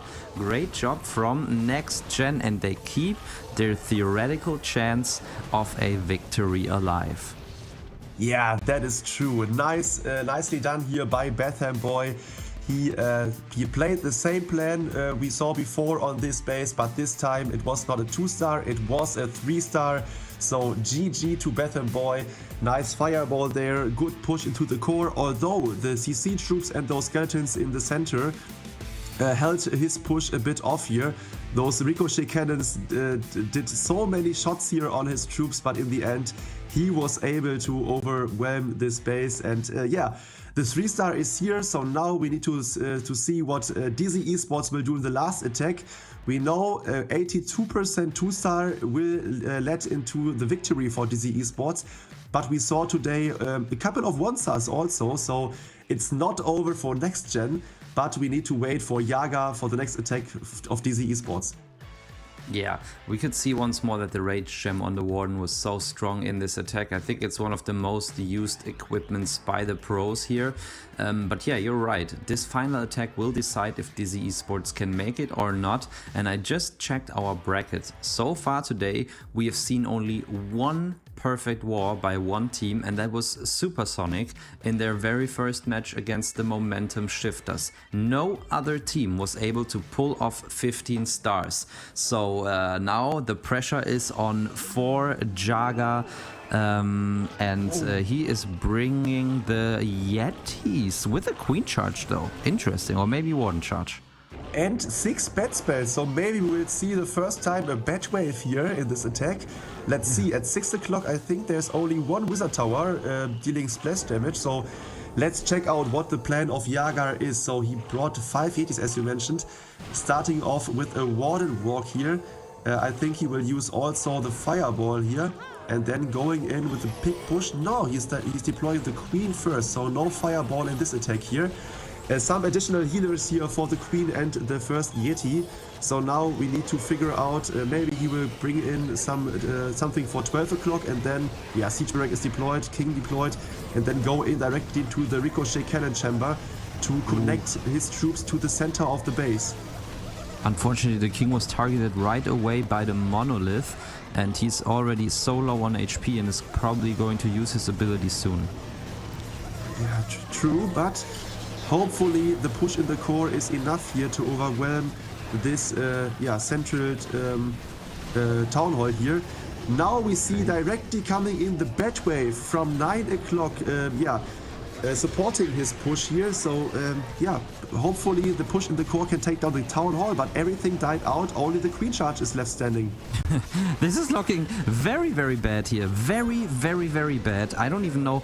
I mean, I don't think at this point that this will get the 82% 2-star, but we will have to wait and see. He's got 2 more free spells that he can use in order to secure the town hall takedown. Freezes early, but there's so much damage on the queens in the core, but okay, one of the queens survives and she does get the town hall, barely survives, but Kalle, 50% only for Jaga at this point. 82 is really going to be a stretch for him. Yeah, and look at that, there are 2 ground bows and the single IT here. I think he has some wizards here to deploy outside to get some percentages. 55%, so he still needs 27%, and the Royal Champion is struggling already here. He's not using the ability yet, but I think we are right behind the bomb tower. Now the Expo is locking on the Foxy here, but she's getting another time Invis here. Still the 22%, 20% left here to get for Yaga. And he's got no cleanup and he only has 23 seconds. He has to pop the ability, but I don't think he can get it. I mean, he doesn't have any troops that can take out these trash buildings on the outside here. In my opinion, the bats were way too early. He was nowhere near clearing only the 9 town seconds, 8 seconds, what? Yeah, no, he's not going to get it. Oh my god, it's a 71% 2-star by Yaga, and that switches things up here. So now Dizzy has 14 stars in total. So Next Gen Esports with a 3-star can overcome this score by Dizzy Esports. I don't know exactly why he didn't freeze earlier for his king, for example. Then the push in the core was heavily hidden by those buildings there. So in the end, it was not a good attack that he expected, I think. Yeah, I'm so sorry for jinxing this when I said we haven't seen perfect wars today, but Dizzy Esports, wow, they leave the door just that tad bit open for Next Gen, and yeah, let's see if they can take profit from it and get the 3-star. And the game is already ready. One Whiny is in, and he brought 9 healers, Kalle. What? Yeah, and starting things off with the Flame Flinger here, tanked by a Yeti. There are some skeletons, but the poison effect here of the Flame Flinger kills them. Perfectly opener here for Wiley, one of our German streaming colleagues here. But now let's focus here on the Warded Walk. 5 healers are deployed with the Warded at 6 o'clock, so he will have 4 healers for his Queen Walk, maybe. Let's see if the Queen gets deployed at 9 or 12 o'clock, Maxi. Oh yeah, and I think he's going to use the Warden Fireball onto the Giant Cannon once this air defense is taken out. Not quite yet. Yes, now there it goes. He cannot take out the CC though, which I think was clear, and for him as well, because he has brought a poison spell, so he knew that. But I think he's going to Warden Walk the Town Hall. The Invis, it was unnecessary. I think he wanted to make sure the Warden doesn't take damage from the Eagle. But okay, anyways, it doesn't matter. He will get the Town Hall taken out. And it's looking really, really strong. And I think also these super minutes from the Siege Barrack are a nice touch here, taking down one Expo and maybe the scatter shot. But now let's focus here. There's a Tesla farm. The Warden is still going strong here after the Town Hall takedown, taking out those Teslas here. At 12 o'clock, I think there is the Queen walk starting with the King as a funnel. We see the Royal Champion coming from the 3 o'clock. It's looking decent here for Winey. A great plan here. He's doing so much at the same time, simultaneously. The Warden takes down the Ricochet Cannon, and now the Queen is facing off the CC. Yeah, he has to maybe make her invis or freeze. Okay, or pop the ability, but it's looking really, really good. And Next Gen Esports could be getting this and still getting the victory here. I don't want to call it too early, but Winey, he has so many spells left, so many balloons left. He could just send in the 4 balloons onto the multi-archer tower and freeze it and the AD as well. But this is going to be a 3-star color for sure. Wow. What should happen here? He can freeze twice now on the right side, if he wants to. Maybe he wants to swag. Anyways, he can. He doesn't even need 2 spells, and Winey gets it done. What a great attack from him. So much pressure, and he is able to pull off a complicated hit like this. Winey OP, great stuff. And Next Gen Esports moved to the grand final. Yeah, big shout out to Winey here. A really, really difficult plan here. So much happened at the same time, but he was cool here to get this job done here. So big shout out to Big Winey and to Next Gen Esports, and that is what we love about Clash Esports. Dizzy Esports had the war in their hands until the last hit. They got a perfect war so far, 4 hits, 4 triples. In the end, 1 fail decided this war, and I'm happy to see such outcomes here in the end. So really, really great war. Yeah, and it just shows us what hard mode does to these matches. They are more exciting, they are more thrilling, and they are more close up until the very end, the very last attack. And we love it when a final attack decides a war, and especially when a player keeps his cool, keeps his composure, even though the pressure has risen to the top. And you can see it already at the top of your screen. The next match is going to be NAVI versus Next Gen, and this is going to be our only 2 remaining teams for the grand final. Yes, and this is a great job here. So let's see the bracket here once more. We saw NAVI winning over Supersonic, and Next Gen won in the last attack here against Dizzy Esports. So this is our grand final of this first qualifier cup here of the Snapdragon Pro Series Season 6. Yeah, and you just said it. Next Gen Esports have some players in their roles that we haven't heard about, so they are quite new to the esports scene. It's always great to welcome new players into it, and especially if they are playing so well under pressure and being so successful. Now in the grand final, I said it before, 50 points were enough last season to get to the season finals, and now Next Gen as well as NAVI as our finalists both have already 50 points secured, and I mean they can even choose the direct path into the season final if they win the next match. But the grand final is going to be up after just 1 more break, so guys, stick with us to find out who will win Open Cup number 1 of the Snapdragon Pro Series Season 6.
And we're back, guys! Welcome back to the Snapdragon Pro Series Season 6. So glad that you're with us again as we have our grand final right around the corner. And I am joined by my fellow caster and friend, Clash Bashing. How are you, Bash? Oh, I'm good. I had plenty of time to go get me some snack. I popped some popcorn, got ready for this one, chilled some beverages on ice. We're ready to go for our finals of Cup number 1. Awesome, perfect. That sounds like the perfect setup for a grand final. So let's take a look at how both of these teams have come here, what their way through the bracket looked like. We went into today with 8 teams. Just 4 of them were able to make it to the semi-final, and NAVI as well as Next Gen emerged victorious every single time, being our finalists of grand final number 1. Yeah, we did not see Next Gen in their first war, but based on the statistics, they have came to play here. And honestly, I'm pretty excited for this grand final. I think everyone's a huge NAVI fan, but whether it be NAVI or MMG making it out of that first match and then making it here to the grand final, I think we can all be satisfied with that result. But this Next Gen esports team, they're kind of growing on me here. I haven't learned or known a lot about them, but seeing them play in that last war was pretty exciting. Yeah, absolutely. Kalle and me talked about it a lot already at the end, especially under the high pressure from Winey getting that final 3-star, the nail in the coffin for Dizzy Esports, but for the grave that they dug themselves, we should say, after this final attack where Jaga unfortunately was not able to get the 82%, but that is all in the past now. Now it's all about those 2 teams, and NAVI and Next Gen are also the 2 teams with the best statistics today, both performing at an average of 14 stars. Yeah, definitely well-earned. 2 teams that are kind of showing up when it matters most. And in this hard mode, we've seen kind of mixed results. I know Kalle was talking about it where Tribe was held to 10 stars. And when you think Tribe and 10 stars, that just doesn't sound right. But hard mode is definitely a lot different, especially when we're used to that speed meta.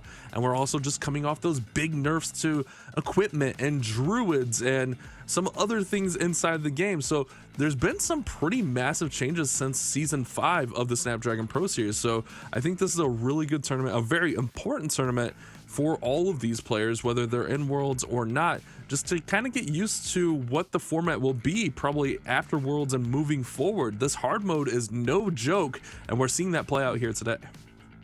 Yeah, absolutely. And it's so much more fun for us as viewers as well, in my opinion, because it makes these wars so much more exciting. Of course, sometimes the speed runs for the fastest times were exciting as well. But when you got 3 minutes for an attack and just 1 minute that each attack takes, it seems like something's a little bit off. So I feel like we're in a way better balance here with this hard mode and how the teams are doing. And the 2 teams that have coped with it the best are both of these here, NAVI and Next Gen. And as you said, this is also a pretty good practice here for the World Championship that is coming up in under a month. And we're taking a look first at the lineup for NAVI. We've got Klaus, Kazuma, Stars, Yatta, and Gaku. But their opponents, they're quite the newbies, I would say, but they have some very strong players in their roles as well. Yeah, some familiar names in there as well. AJ, Pikachu, Akshay, Bantham Boy, AK Enshul, and one. And I'm glad you guys cast that last word because I would have definitely mispronounced Winey. I would have definitely said Weenie. So I'm definitely did that war. But honestly, watching them play, I was very excited with it.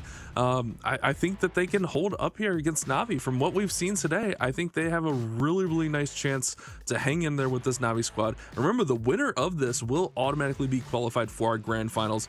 The second place team will get like 50 points, which is almost enough to almost like guarantee that you get in there, but you probably still want to get back into another cup and still get a few more points if at all possible. Yeah, definitely, but it's still a huge step towards that season final. It's funny because Winey, I have known him for a long time because he's a German streamer, In German it's pronounced Weini, and it doesn't sound like the English word whiny, which I don't think is something positive, but you know, that's just how you would pronounce it in English, I guess. But yeah, it's nice to see that he and his team can make a name for themselves. Honestly, I think that Pikachu, he has played for Vista Ridge before, but yeah, I could be wrong there, but the name definitely sounds familiar.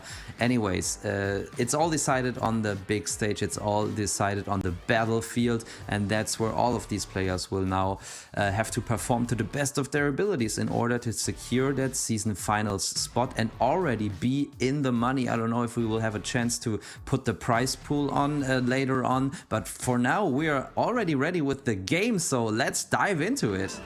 Here we go. Gaku will be starting us off with a rocket loon, probably into fireball. Well, I should say fireball into rocket loons, but actually starting with a little bit of a queen charge with that flame flinger. There is the fireball there on the Warden 15 rocket balloons. A queen is under a little bit of pressure, but she should be handling it pretty well. The main thing is this expo and then the second expo, but a beautiful rage spell will go ahead and keep her rolling and get her where she needs to go. So he's going to go ahead and use this queen just to get out a lot of these defenses. I'm really curious to see where he brings in this Warden for that fireball. Yeah, I think he's going to aim for one of the big cannons, the ricochet cannons in the core. So maybe once the flame flinger is able to take out the multi-inferno, he's trying to make the expo and air defense invisible. But we'll have to wait and see. We know that the flame flinger is very strong, but it takes a lot of time to do damage. But so far it's looking nice and healthy, and has taken out quite a few defenses already. Yeah, it's doing a really good job there, but after it gets this Archer Tower, I'm worried that the Expos are going to get it, but I'm sure he's already accounted for that. Pretty big investment here on this Queen Charge, actually. He's put in a couple of rage spells, skeletons down there on the bottom with that Flame Flinger as it's targeting that Inferno. He'll have to keep an eye on that. No Warden deployed yet, as the King's going to go ahead and cut off the pathing for the Queen, so she can go ahead and make her way even further, and still has one more Super Wall Breaker yet to be deployed, and Super Minions now coming out of that Flame Flinger. No Warden Fireball yet, Maxi. Yeah, but I think the super minions are doing a great job now. With just one invisibility, he will be able to target the ricochet cannon. Unfortunately, one of the super minions already lured a little bit of the CC. There goes the final fireball eventually, and wow, this is looking crushed already because the town hall is almost taken out. We'll just need a couple more blows from the queen, and then Gaku still has 12 rocket balloons in the bag and some healthy looking heroes. Yeah, and I think this is like what we were talking about earlier. It might have been when I was on with Kala, but the patience that these Navi players are showing today is so huge. They're not rushing these attacks. It's not that speed meta. It's not that rush and hurry up and 3-star meta.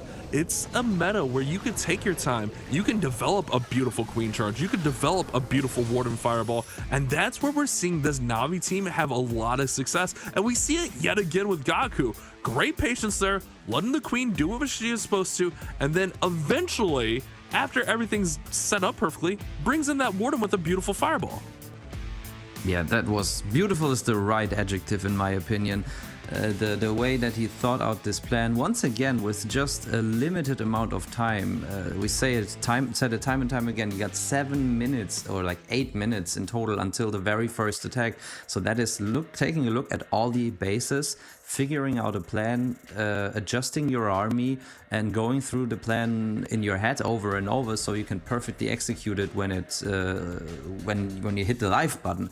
And that's just what these players are displaying perfectly today. The way that they are so routined and so experienced that they can pull this off, and it looked easy, you know, but it's not.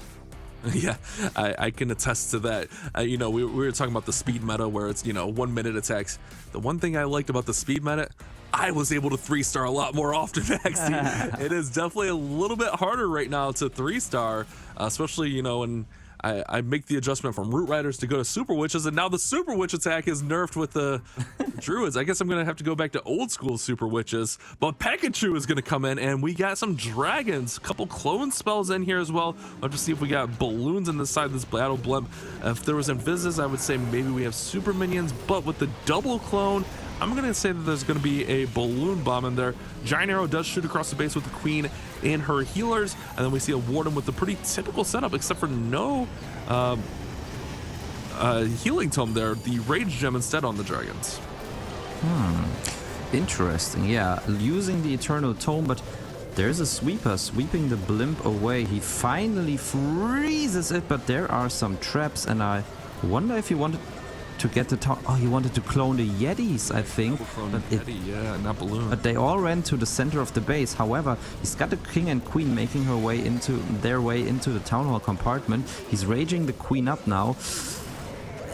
We can see that he's a little bit nervous about this town hall takedown. I think the rage should have been deployed a little bit more aggressively, but nonetheless the queen should be able to take out the town hall. Let's take a look at the core of the base, where the dragons did a good job and the royal champion is looking nice and healthy. However, that rage spell tower just went off and is raging the multi-inferno now and the ground expo. So now the question is, does he have enough juice with the queen and the royal champion to overpower the remainder of the base? Still has a freeze spell. The royal champion is going to go down. Queen is working down here. I'm a little bit concerned about the multi-archer tower and the enemy queen up there. She's going to survive that queen. Ooh, but she's going to take a little bit of extra damage. She's still got a few healers. It's 2 or 3 healers stacked up there. And if he uses these spells right, should be able to get this plenty of time. Time's not an issue here. This one just went a little bit sideways with the dragons kind of going this way and that way, and then obviously missing the battle bloom. Freeze needs to go in right here. Whoa! Oh, no! What? Why? Did he wait? Oh no. I have no idea. I think he probably thought about freezing the queen and the multi-archer tower rather than the cannon and the multi-archer tower. But you know, with just 3 healers on the queen, you gotta be careful. And if you would have frozen that in time, this would for sure have been a 3-star, because you freeze there, then you send in the 2 headhunters when the queen reaches the enemy queen, and then he would have been golden. But this mistake unfortunately cost them the 3-star, and now Navi is in the driver's seat. Yeah, I thought, like, I don't know, to me it was obvious that you're gonna have to freeze there. I thought maybe he would have saw that. I don't know, maybe he just underestimated that multi-archer tower. I mean, those things hit pretty hard. You don't think that they hit it as hard because that damage can be spread out, but when it's on one target, it deals quite a bit. And that's just an unfortunate misstep. He had the spell there to at least give himself a chance and at least get it a lot closer. Maybe that enemy queen does stop it, but it at least gets through those 2 defenses. That's really unfortunate, and maybe a little bit of those nerves coming out here in this final matchup. Yeah, definitely could have been the issue here. I mean, and if he didn't want to use the free spell, he should have at least used the 2 archers that he had to tank for a couple of shots from the cannon and the multi-archer tower. But yeah, anyways, he cannot do anything about that anymore. It would have been the correct play, but it's still an 92%, I think, 2-star. So still okay, but now they are relying, of course, on Navi's fails or Navi's attacks to fail, while they have to pretty much 3-star out, because looking at the past matches from Navi, they have rarely, if at all, scored less than 14 stars. Yeah. And I mean, missing the first one does definitely suck, but we've seen them play really well today and play really well throughout this tournament, so I wouldn't count them out just yet. And we've seen Navi, every war they've had a miss, so this one's definitely not out of reach. Kazuma's going to be our next attacker here for Navi. Man, I'm just like, even if he did put the 2 archers in there, the multi-archer tower instantly obliterates him. It had to be the freeze there. And he would have had to freeze that. I'm just curious. I want to know if he freezes on time there, if it gets through. But we'll never know. Kazuma's going to come in now. And check this out. We're going to have another one of these heavy kill squad attacks with the heroes. We got a golem. There's a log launcher selected. And remember, previously, we had a golem inside of a log launcher as well. We do have the fireball there for the warden, 5 invises, so look out for a huge fireball to come in for Kazuma. Yeah, and even though these attacks are very, very strong, they are also prone to mistakes from the players. So, yeah, okay, no mistake from Kazuma there. He doesn't get the eagle. The reason for that, he got another earthquake though, and the eagle is not getting healed up. So I don't know yet, but what he's going to do. But he's probably going to use. yeah, there it goes, finally. I think maybe he just forgot it, because, you know, once again, the equipment is capped on level 21 in hard mode, so you don't have a level 27 fireball, you have a level 21 fireball, and that just does less damage, of course, so you need more earthquakes. But anyways, Kazuma putting his troops down at the 9 o'clock side of the base, making his way nicely into the first couple of compartments, opening the walls with a what's it called? Log launcher. Log launcher. Thanks for helping me out there. But eventually he has to make his way into the town hall as well. Yeah, and if we see like, oh wait, actually it's super minions coming out of this log launcher, which will actually provide quite a bit more fire support here with these ice golems coming out of the clan castle. He'll be able to take those down, but there's no way for this king to get to the town hall unless he had I don't remember the king's equipment. Okay, it was earthquake boots. Okay, earthquake boots and the spiky ball will be enough to get the town hall down. I gotta start paying attention more to that king equipment. I'm so used to it being giant gauntlet, and that's not the case anymore, Maxi. I gotta adjust to hard mode. Yeah, talking about adjusting, I think Kazuma is just showing us how well you can adjust, because he could have swagged that royal champion, I guess. He didn't even need her. You know, the queen could have finished the base all by herself there with the spells that Kazuma still had in the back. But of course, it's faster and it's safer this way. And look at this, just a couple of storages left. Of course, the king and the skellies are going to slow this down just a little bit. Kazuma realizes, though, that he can take down the storage with a rocket balloon that he sends in perfectly. And that is another great showing of Navi's strength with the second 3-star on the board for them. You know, that attack was pretty kind of creative, kind of fun, but at the same time, I really like that Kazuma didn't play around there at the end. We've seen in the past, I don't want to say like Navi getting like having too much fun, but I like that they're taking this serious and like really bringing all the action here and making sure the 3-star gets done as safely as possible, putting that royal champion in, making sure everything is in, and getting that 3-star. Not only is there a lot on the line for Navi, I think this is a huge opportunity coming into Worlds in a few weeks. This is a huge tournament for them, especially if they can move forward in the tournament. Well, I guess our finals will be after Worlds for our tournament, but it's still a big step, a big practice for them to play against some of these top teams and kind of get warmed up and get used to this format, which will be the format for Worlds. For sure, and it's also a great showing, you know, towards the other teams. You know, you said it before, Snapdragon Pro Series is global now, so every single team in the world, even the world's contestants, could take part here. And Navi is the team that made it to the final, the only world's team here that made it to the final. And it, you know, just is a nice showing to the other teams, like, we're here, we're ready already, we're ready for hard mode, and we're as good as we've ever been. So that is definitely a nice statement from them. But now all eyes on next gen. AJ is coming in once more with the Super Witches, starting us off with a little bit of a Warden Walk that will most likely result in a Fireball. Yeah, I'm loving these fireballs. I was really concerned like coming in that we wouldn't see many fireballs with the cap on it, but these players have adjusted to it. Obviously, they put the practice in to make the fireball still work. I do like the adjustment to spiky ball and earthquake boots. It's really interesting. It has me thinking, because I'm still trying to make Super Witches work. So now I'm thinking like, hey, maybe I can learn from these pros, use some spiky ball earthquake boots, maybe use some healers. So not only do we get to see some awesome clash action, but we can also learn from this as players ourselves, trying to adjust to the most recent balance changes, which literally just came out a few days ago. So big info here for not only the players, but ourselves here as AJ's waking his way into the core. Yeah, and I'm just realizing he probably didn't bring a Fireball, but probably an Eternal Tome, I would think. Because he hasn't used any Fireball. So I guess he's just waiting for the perfect timing for his Eternal Tome to make sure that the King and the Super Witches in the core of the base survive as long as possible. And yeah, there it goes, Eternal Tome. Yeah. Good adjustment there. I mean, you talked about it earlier. Sometimes in the core of these bases, when that Town Hall, the Giga Bomb goes off and that poison's there, and you got the bows and you got the ricochet cannons and you got the monolith, sometimes it's too much. So having that Eternal Tome there is actually probably a really well thought out plan to have all these super witches survive through the middle.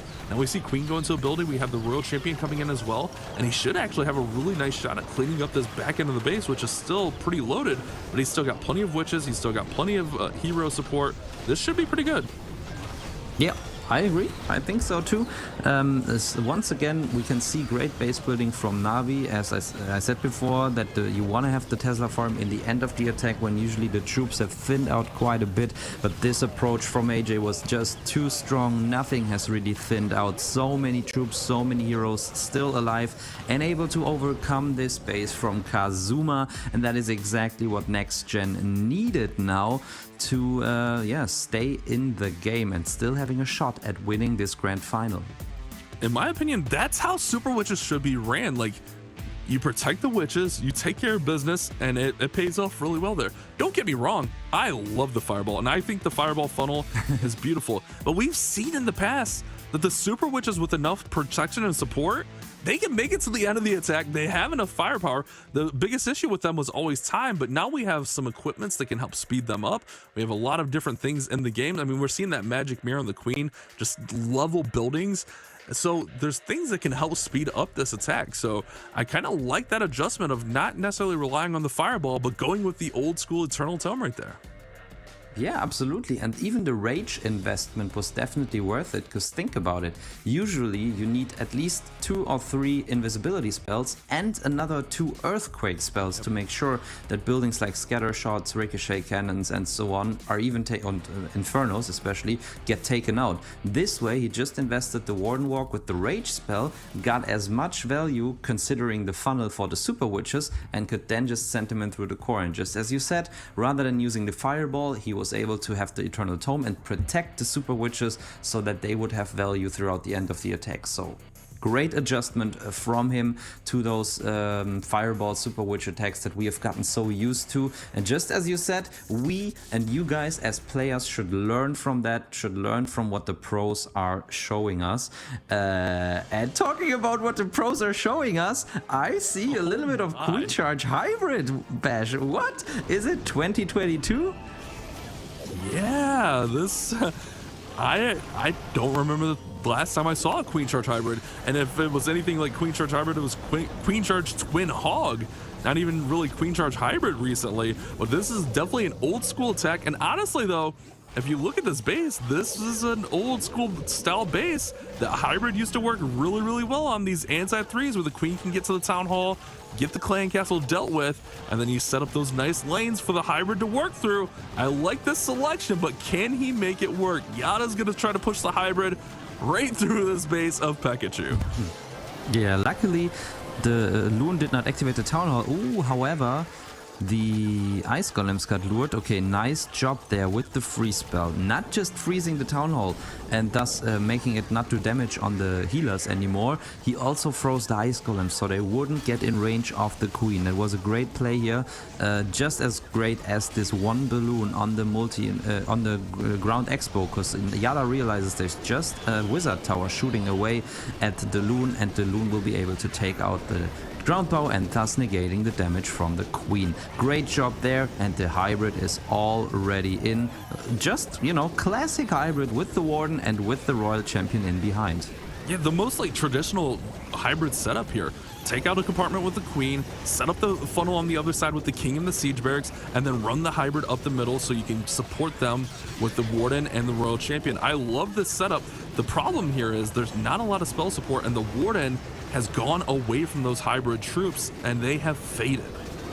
Yeah, I don't even see any anymore. That's crazy. I don't know if the Warden decided to stay with the Siege Barrack troops right from the start, and that was the reason. Yeah, but I think Yada still has enough, because he's got the King and the troops from the Siege Barracks with the Warden ability still intact on the outside.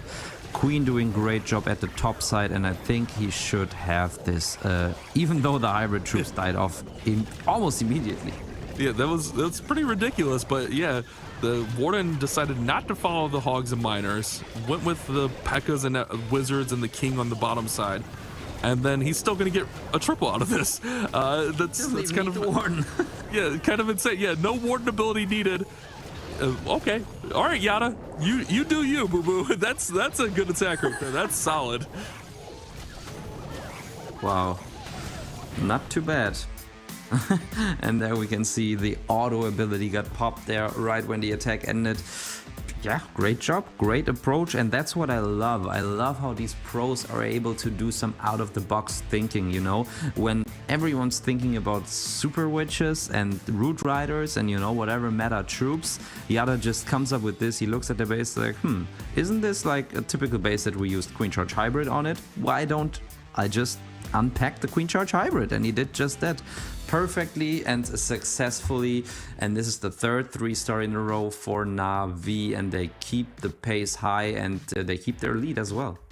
Yeah, I mean, that's very unconventional. I mean, the whole A, the attack selection was unconventional. B, the execution started out really traditional and then turned unconventional, and then the Swag Warden ability. How often do you see a Swag Warden ability? That's not an ability. If anything, it's maybe King or Queen or Royal Champion. You rarely, if ever, see a Warden Swag ability. But moving forward, Akshay is coming in next, and we got a little bit of a hodgepodge here. We got some healers, we got some super barbarians, we got 7 druids. Remember, the druids took that massive nerf here. So this will be interesting to see what Akshay decides to do with it. Does have Magic Mirror and healers on the Queen. I was looking to see if we had a Fireball, but no, it's Eternal Tome Rage on the Warden. All right, you got any clue, any insight on this one, Maxi? It seems like it's going to be more on the heroes. Yeah, exactly. That's what I was about to say. I think he's just going all in with the heroes, and of course he supports them with the druids, but then he's got the Electro Titan, which I like a lot as an addition, because it can take out skellies, not just skelly traps, but skellies from possible witches in the clan castle or archers in the clan castle, which we've seen a couple of times from NAVI. So this way Akshay didn't have to bring a poison spell. A couple of super barbarians whose job seems to just be funneling, and now he's starting in with the heroes. And yeah, as you said, it's going to be all about those, all about the Queen and the King, and they have to get through the whole base, I guess. Yeah, it's definitely going to be a tall task, but we've seen this work, or similar things work in the past. It's just a lot, and I'm a little bit concerned because it seems like he's leaning on those druids quite a bit. But remember, when the druids switch to the bears, you're not going to have quite as much tanking and not as much damage. That could be a factor if he's ran this attack in the past with success. Might not be as successful, but we'll see. He's going to make his approach into this really heavily damaged area with scatter shots. They're supercharged there. We got single target infernos in there. This is going to be a tough area to get through. Yeah, nice Warden King ability though. He wanted to wait for the King to be in the central compartment so he could open all of the compartments around that town hall, and successfully did that. Now all of the druids I think have faded and are now just bears who are tanking, so no more healing, but he's got a couple healers in there. Has to use the Queen ability because the monolith was shooting away at her. Royal Champion unfortunately died early, and that is not good news. Can the Queen reach the yeah, I think she can reach the monolith from the outside. Once the King gets taken out, they can take out the monolith as well. Finally did that, but there's still a lot of base left and not too much time, unfortunately. And look at this left side also there, Maxi. We got a ricochet cannon, we got 2 Teslas. It's a lot of damage over there on the left. Even if the heroes make it over there in time, it's going to be tough for them to get through it. However, they are pretty healthy, but time is ticking with 25 seconds and still 23% of the base. I don't think he's going to have time even if he gets over there. Yeah, I agree. That's very unfortunate. Doing a good job taking out 1 or 2 buildings there with the remaining troops that he brought, but no way. 10 seconds left, and this is going to be too much. I think he would have had the power to get through it, even though there will be a couple of skelly traps, but time is not on his side here, just ending at 89%, and that is definitely not what they needed here with NAVI performing at such a high level. Yeah, that's going to be their second miss of the war, and NAVI are feeling even more comfortable after 3 attacks. There's going to be 9-7, and NAVI are still perfect through 3. However, Next Gen Esports have missed twice, and with the way NAVI are playing, you might expect them to miss once, but expecting them to miss twice is just really, really a tall ask for your defenses. So if you're next gen, your backs are kind of up against the wall, especially with Stars coming up to bat next. You know Stars is going to do something really nice and have a really good chance at 3-starring. Yeah, but just as you said, you know, sometimes in the past Navi have had a tendency to have too much fun, and maybe now that they feel safe, you know, I don't know if Stars or maybe Klaus have something creative in the back of their head that they maybe want to try out, and you know, something doesn't go right. We don't know, anything can still happen here, but of course this is not what next gen we're hoping for with this fail, and even more sad, a time fail. But now looking at Stars' hit, this doesn't look too creative, Bashed. It looks more like in the scope of what we have seen so far today. Yeah, it looks pretty straightforward. Super Witch Fireball attack here. 3 Invises, couple of Earthquakes. So yeah, it looks like a pretty standard approach here to try to just set up the funnel, set up the pathing here with the Warden Walk, and then send those Super Witches in through the base to the Town Hall. I really, like I mentioned earlier, I like this approach from Navi. They're taking this tournament very serious, and they're really coming to play here today. Beautiful Fireball, not wasting any time, getting the Super Witches in, and now going to make his way towards that Town Hall. Yeah, and this does actually feel very straightforward.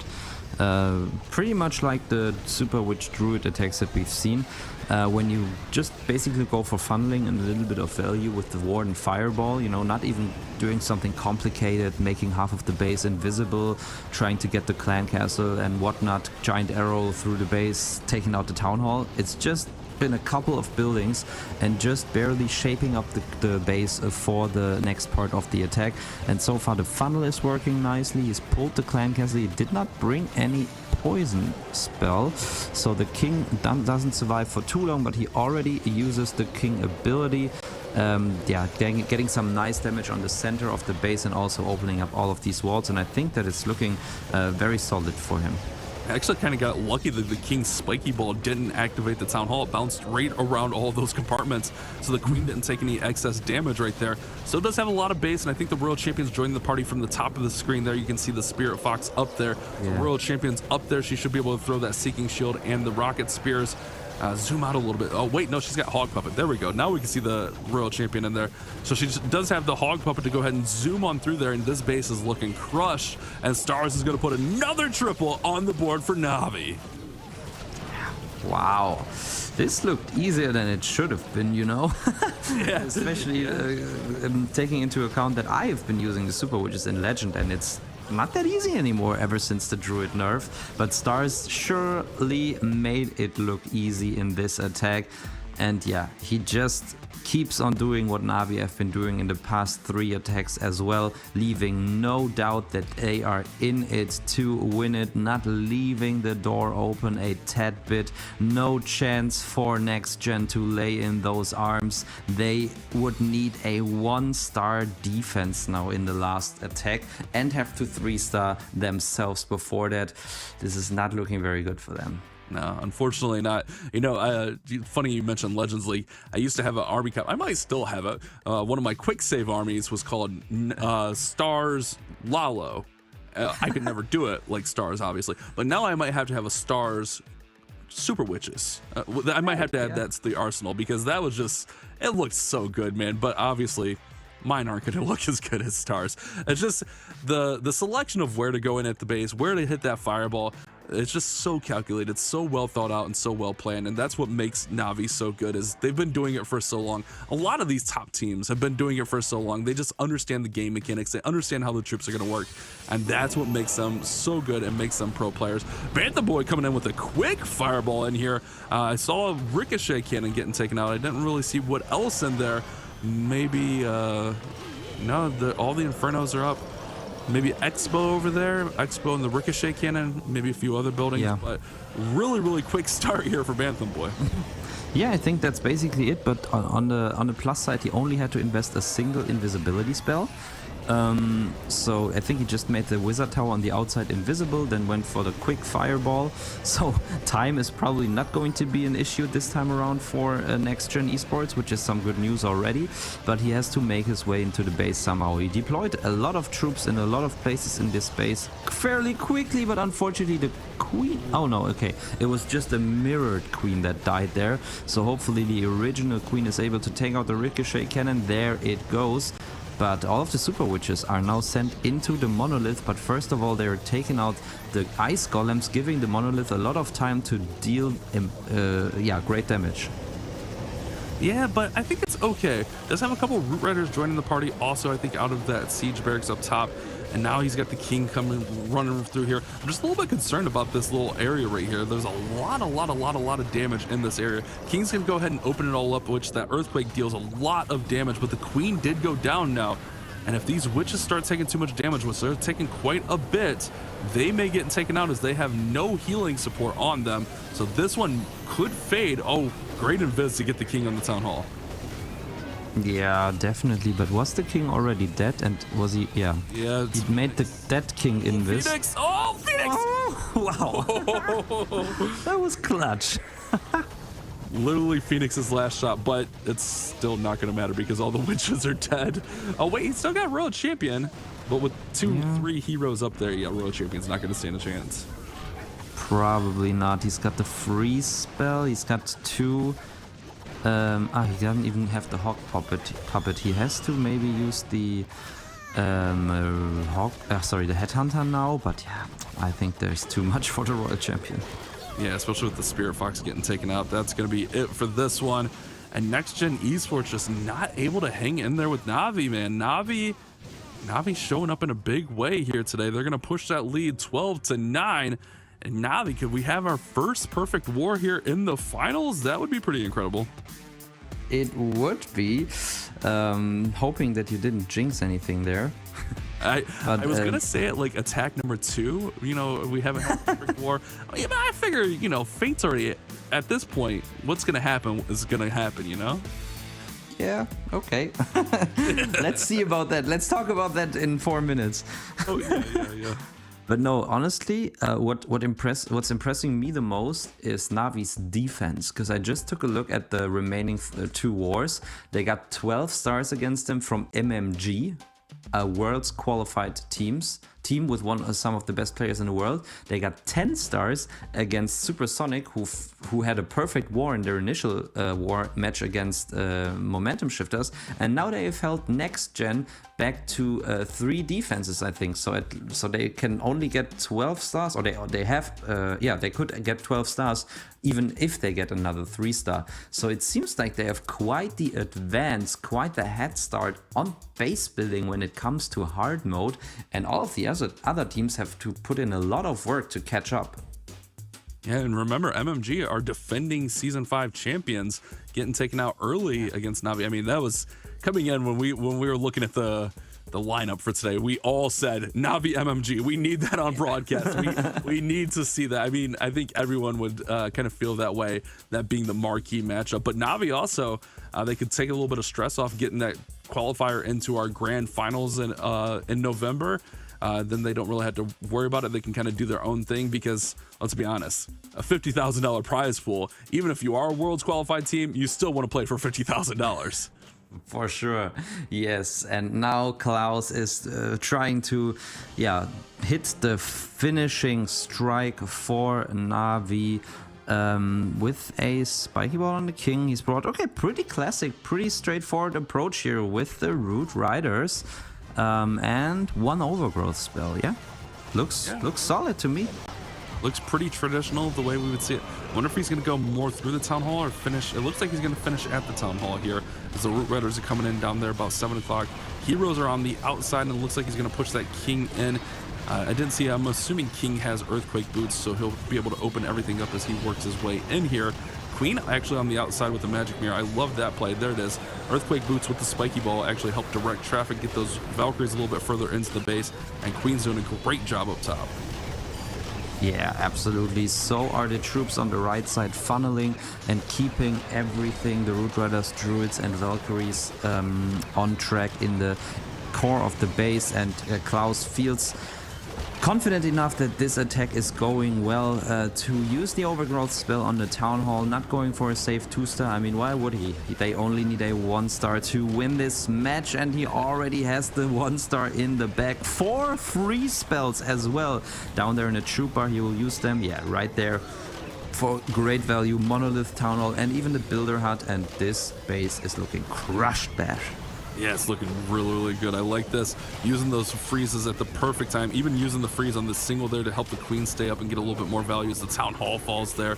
Does still have the Royal Champion's ability. And this is going to be our first perfect war of the broadcast of Season 6 on the show.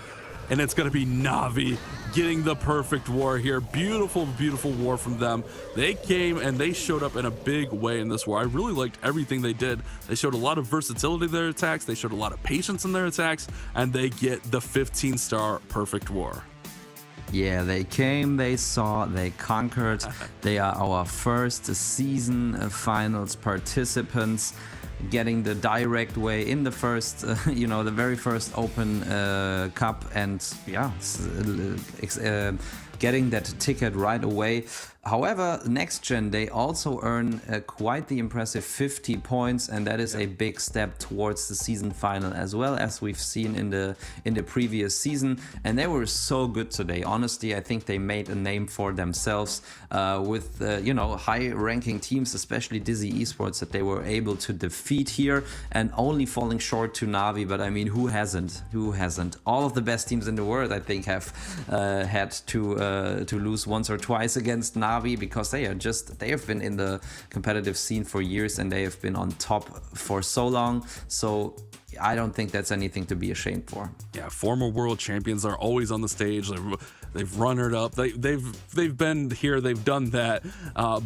But it's nothing. No shame to lose. But if you're next gen esports, you just come back and you keep grinding. You get those 50 points. You come back in 2 weeks, play in our next cup, and you hope to get really. It feels like you just need 10 more points and you kind of secure your way into the finals. So if they can make it through another cup and make it to our show, then perhaps they make it to the finals. But we're going to go ahead and go in with our final attack, and it's Whiny? Whiny? Is that how you say it? Yeah, perfect. Basically you just pronounce it as if it had a V at the beginning. Whiny.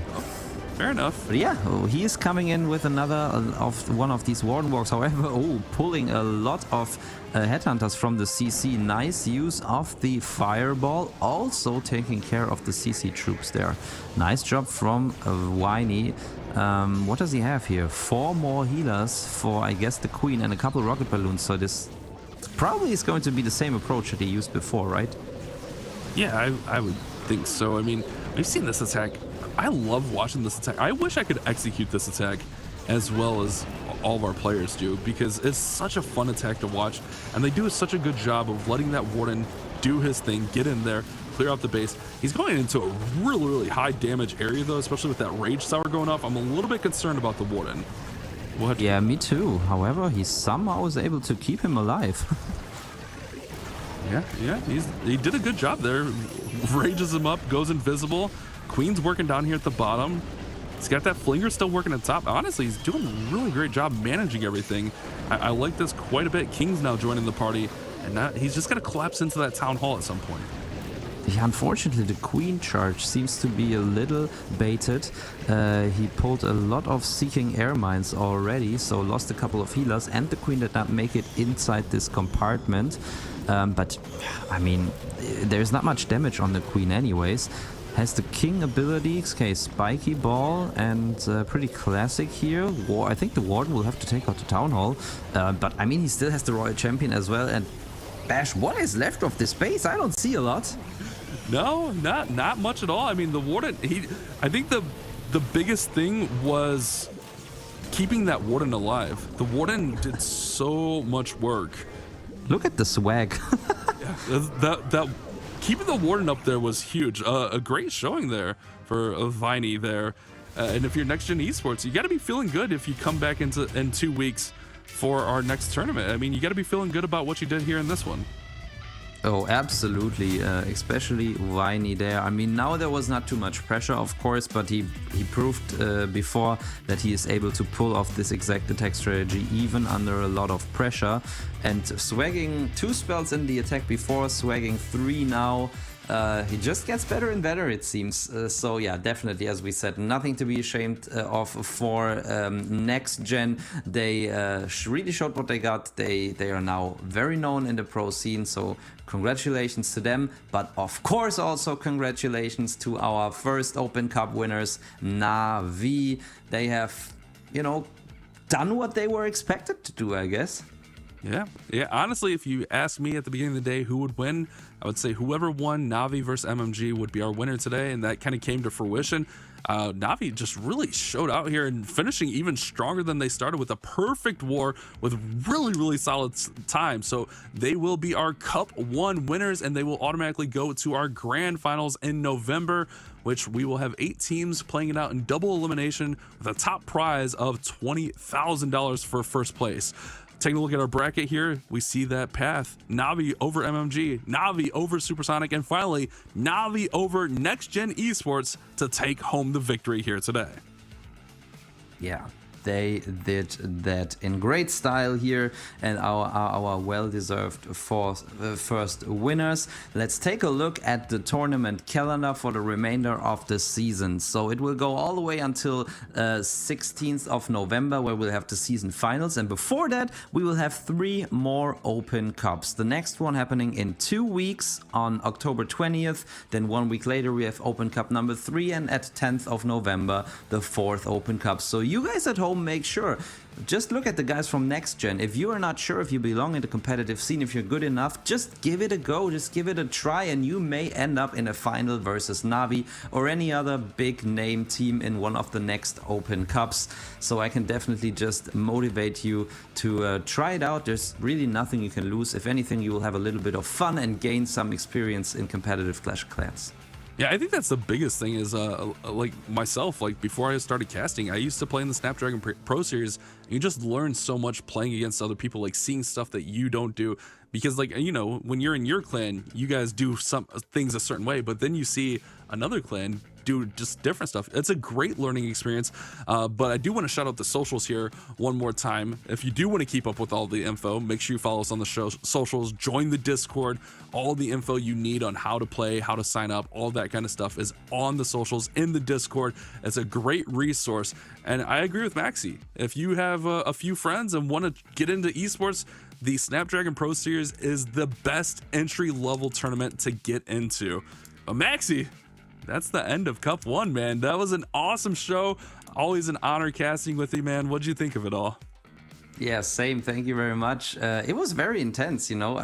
I gotta be honest, hard mode is fun, and those teams made it fun. They showed how hard it is to get the perfect war, but they also showed how it is possible, as NAVI just did, and the diversity of attack strategy was just impressive, mind-blowing, to be honest. We saw Queen Charge Hybrid, we saw Super Witches, we saw fireballs everywhere. We even saw classic Lalo and Queen Charge Lalo attacks. It was all there. Open Cup number 1 really had it all. So thanks to everyone at home for tuning in and making this a great event. Thanks to the teams for taking part and entertaining us so much with those attacks. Thanks to you, Bash, and thanks to Color, of course, for casting this together, and thanks for production for making it all so smooth. So Bash, it's up to you now to end the show. Yeah, I echo everything you just said there. This season we'll have a kind of a little bit of a rotation of casters in here, as we have people in and out throughout different shows. So make sure you guys tune in. Huge shout out to everyone. Congrats to NAVI on winning Cup number 1. Hopefully you guys enjoyed the show. Every Cup will be in hard mode. So if you enjoyed this show, you're going to enjoy the rest of them and our grand finals. Hopefully you guys did enjoy this one. Don't forget to go join us on Discord, check out the socials, check out our sponsors. Nothing but love to all you guys. You guys have a great day, have a great rest of your weekend, and clash on.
The Snapdragon Pro Series is brought to you by Snapdragon Elite Gaming, Monster Energy, and DHL.